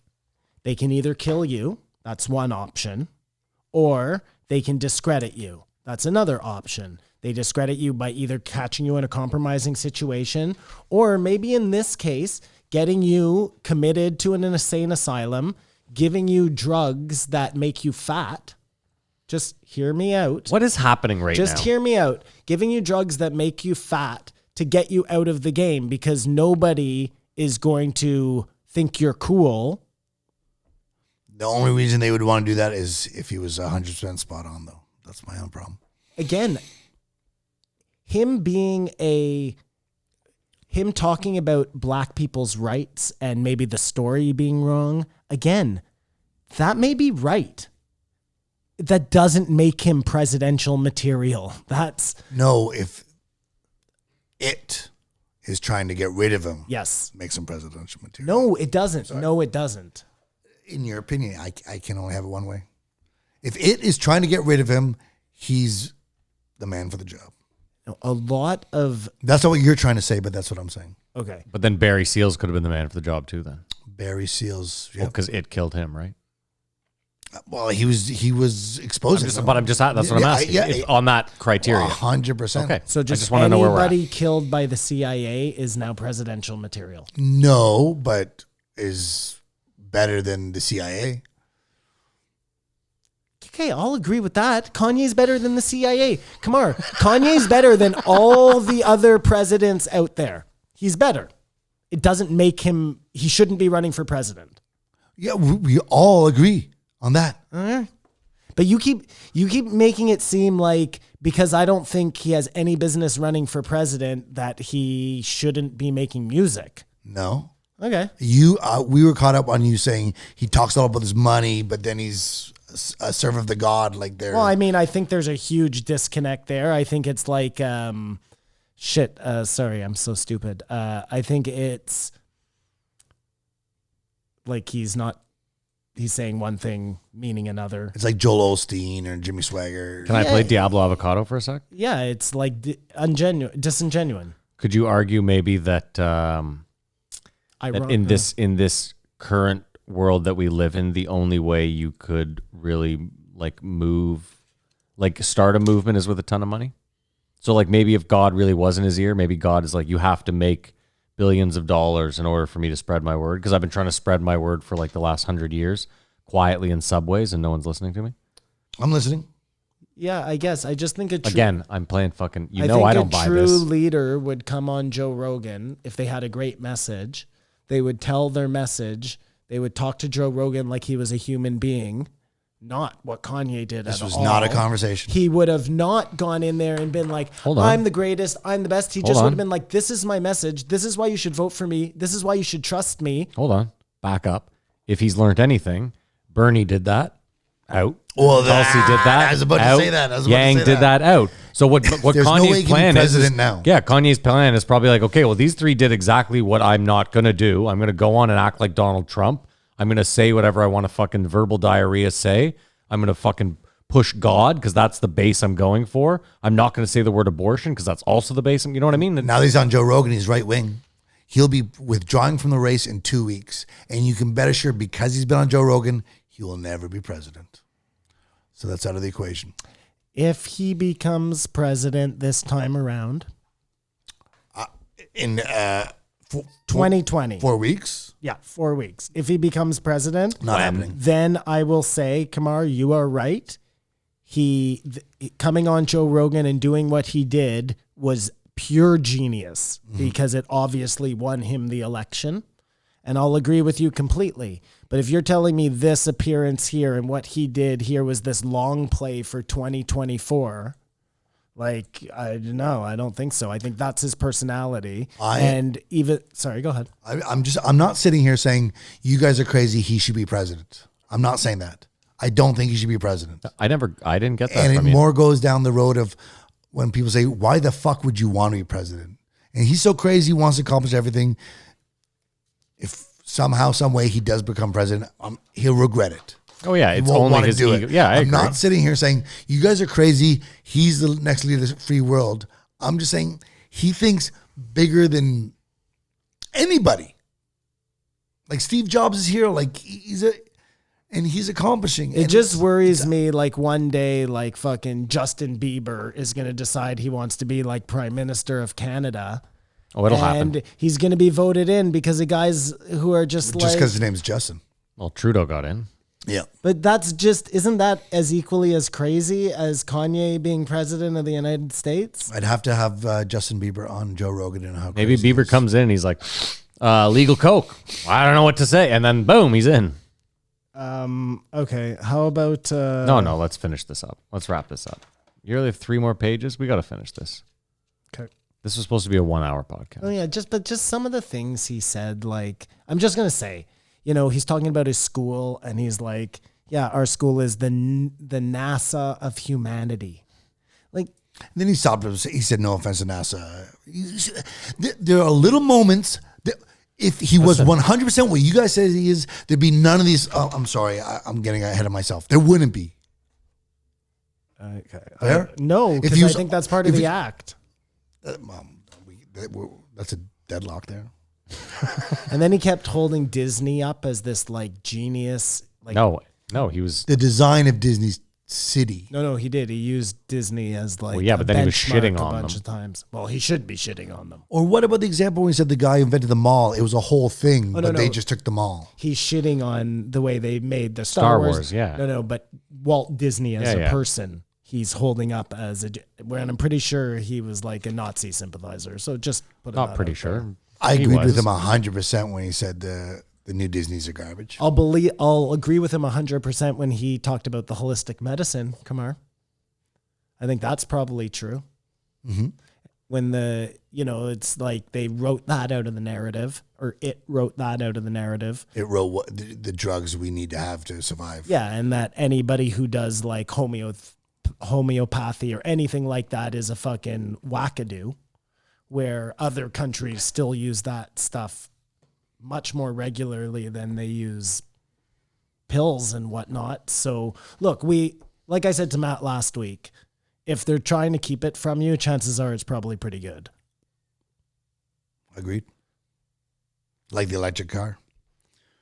Like the electric car? Like the electric car. So, I mean, look, if Kanye really got in and did all of those things, I just don't know if he can be trusted to do that.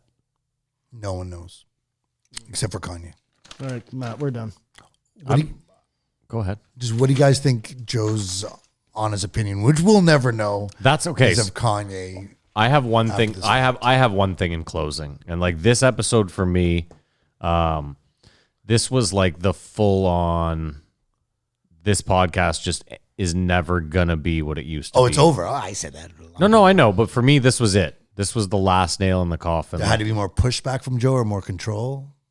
It just, it's like you said, I know that in the past 3 weeks from now on an episode with like all the guys, he'd be talking about how crazy Kanye was. What did you Or want? they'd be joking about, like Segura would come on and they'd have a good laugh, or Joey would come on and I just don't, that's absolutely never going to happen. He's never going to talk anything. The fact that he released that Instagram post being like, I think you guys are going to be really like, I don't know. Oh, I agree with you. I think. It was depressing. I think I agree with you. I think it's It's become a circus. But on that note, what did we want Joe to do? Like, what was the right way for him to handle Keep it? finding obscure people no one's ever listened to. Talk about interesting You things. have Kanye on. Like, let's say you have Kanye on. Push back. What do you care? He's not going to come in again. You're not going to get other rappers. Well, you don't have a lot of rappers. So that's my question. So what did we want Joe to do when Push back. when Kanye was talking crazy talk, which apparently you don't think he was talking, but there were times I just think where back Joe to- should have pushed back. I just think back to someone like Adam Ruins Everything, who I use as an example. Like, he wasn't even, if you go back and listen to that, all he was saying was like, I just think we should try to be maybe more inclusive, but it doesn't really bother me that much one and way or Adam the other. was measured. That's what I'm saying. He wasn't talking a mile a minute. And Joe was such a, Joe had no problem being like, no, you're fucking wrong. And both during Sober October. And you'd think that just at some point during this episode, Well, what if he was fucked up for this interview? I did hear some ice clinging, but that could have just been like maybe it was Brian fucking turning his mic on, There's getting no hammered way, back there. What did Joe really think of that episode? We'll never know. No, I but don't think we'll ever I know. have to know because Because I even think back to Tom DeLonge, which was in the thousands. So that's like 500 episodes ago. He had no problem.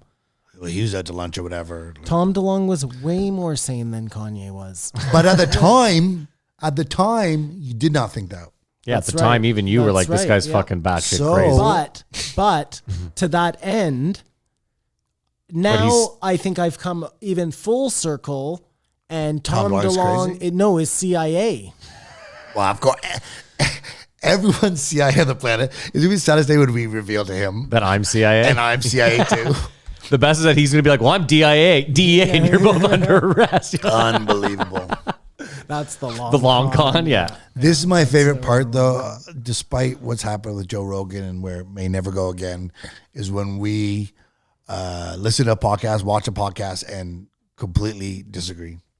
I mean, I think it's usually the same topics, but it's very important to me when, like, do you think 95% of people who watch this is when this guy is crazy? If you had to give a percentage on this episode of Kanye, like Of when talking. he was making sense Oh. and when he wasn't making sense, what would you give it?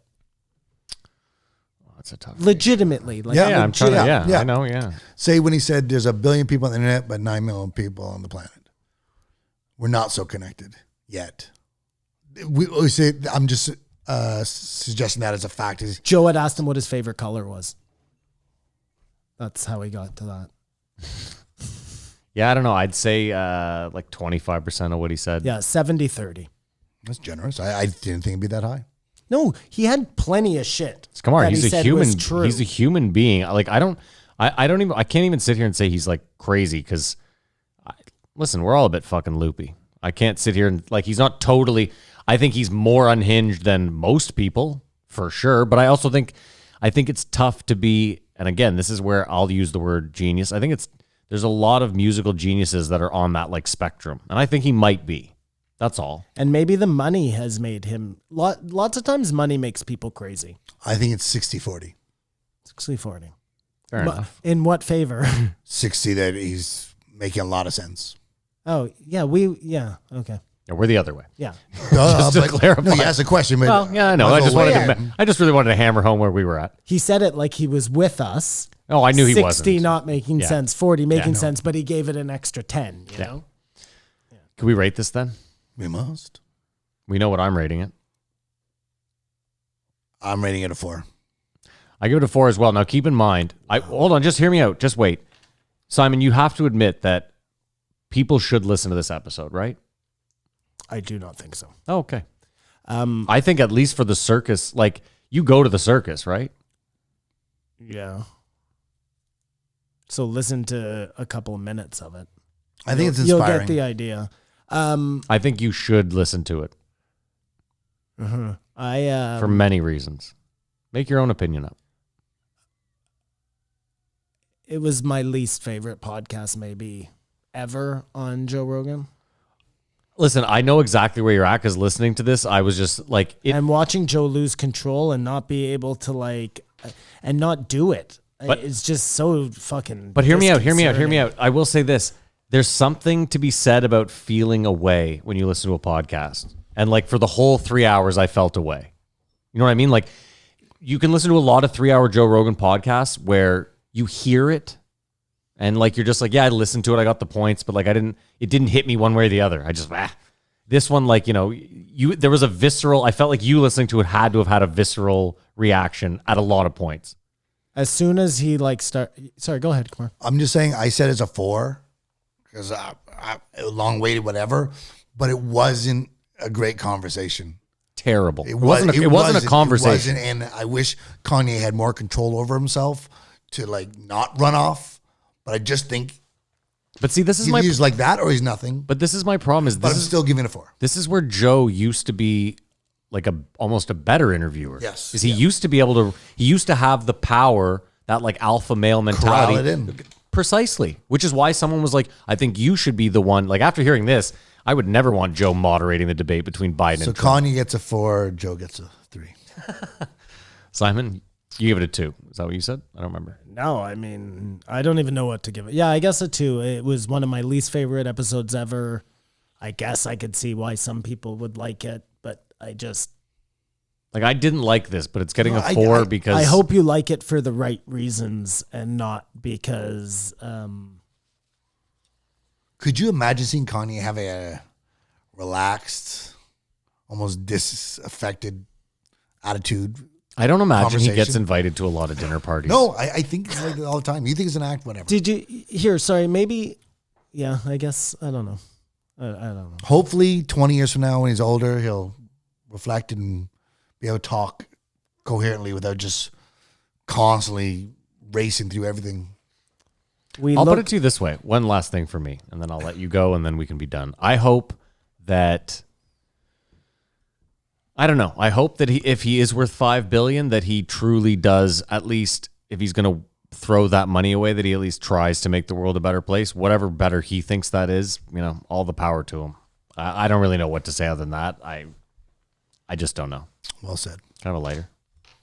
I bet you that like when Elron was trying to sell his religion and when the Jonestown guy was trying to sell his religion, it all sounded really good and like really innovative ideas. And I'm going to do this because Xenu is telling me to, and he's going to lead us all to here, and we're going to blast off to outer space. And it sounds amazing. And scripting a story is easy. That's it. So like you said, Kumar, he's on the clock. He's on the clock. You heard it here first. He's on the clock. We gave Kanye like a full fucking hour and a half, pretty much. That's it, right? We're done. Can we do a fucking poster and get the fuck out of here? Thank you guys so much. If you made it this far, unreal. Nobody made it this far. No way. You could not put this down. Was a page turner. As I says, a comment as it happens. Kanye over here rating us. This was a 10. 10 Jamies for this episode. If you made it this far, thank you so much. We appreciate the shit out of you. We have a Twitter and an Instagram. They are both at JREE Podcast. You can follow this guy, Kamara, on Instagram. At Kamara Bar for the weather. Don't follow Simon. There we go. We have a Reddit. If you want to join in the conversation, it's reddit.com/JREE Podcast. Like I said, join, jump in, talk shit. I think someone complained about the seating arrangements. Yeah, they have OCD. They're going to have to deal with it. This is the seating arrangement. There's not much we can do about that. Really sorry.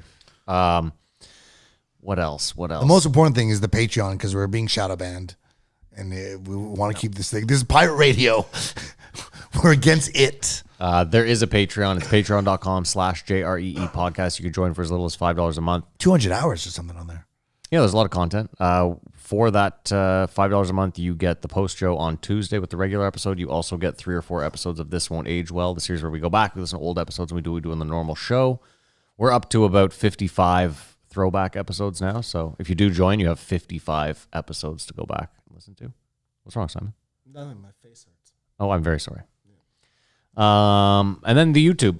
If you want to watch the show, you can see our ugly mugs. It's youtube.com/JREE Podcast. Join in our quest to get to 1,000 subscribers so that we can start making 15 cents off each episode. I'm concerned about the YouTube. Why? Because it's all so positive. If you watch those good YouTube, there's a lot of hate. Yeah. Give it time. It's so positive. All thumbs up. To you, yeah. People like you. No. There's a lot of negative towards me usually. No, there's one person who has it. Well, there's a German person that fucking despises me, and I think it's hilarious. I think it's a crush. I got brought in on your shit, though. We're in it together now. Anyways, sorry, subscribe to YouTube. Go to your friend's house. Put it in the browser. Like shadow ban. What more can I say? No, if you listen, we love you. We're celebrating 2 years. You're being shadow banned? No, we're not. We are being shadow banned. No, we're not being fucking shadow banned. Everyone, shut the fuck up. Join the Patreon. Thank you so much for listening. We hope you have a great weekend. Stick around for the post show, and as usual, Keep your eyes open.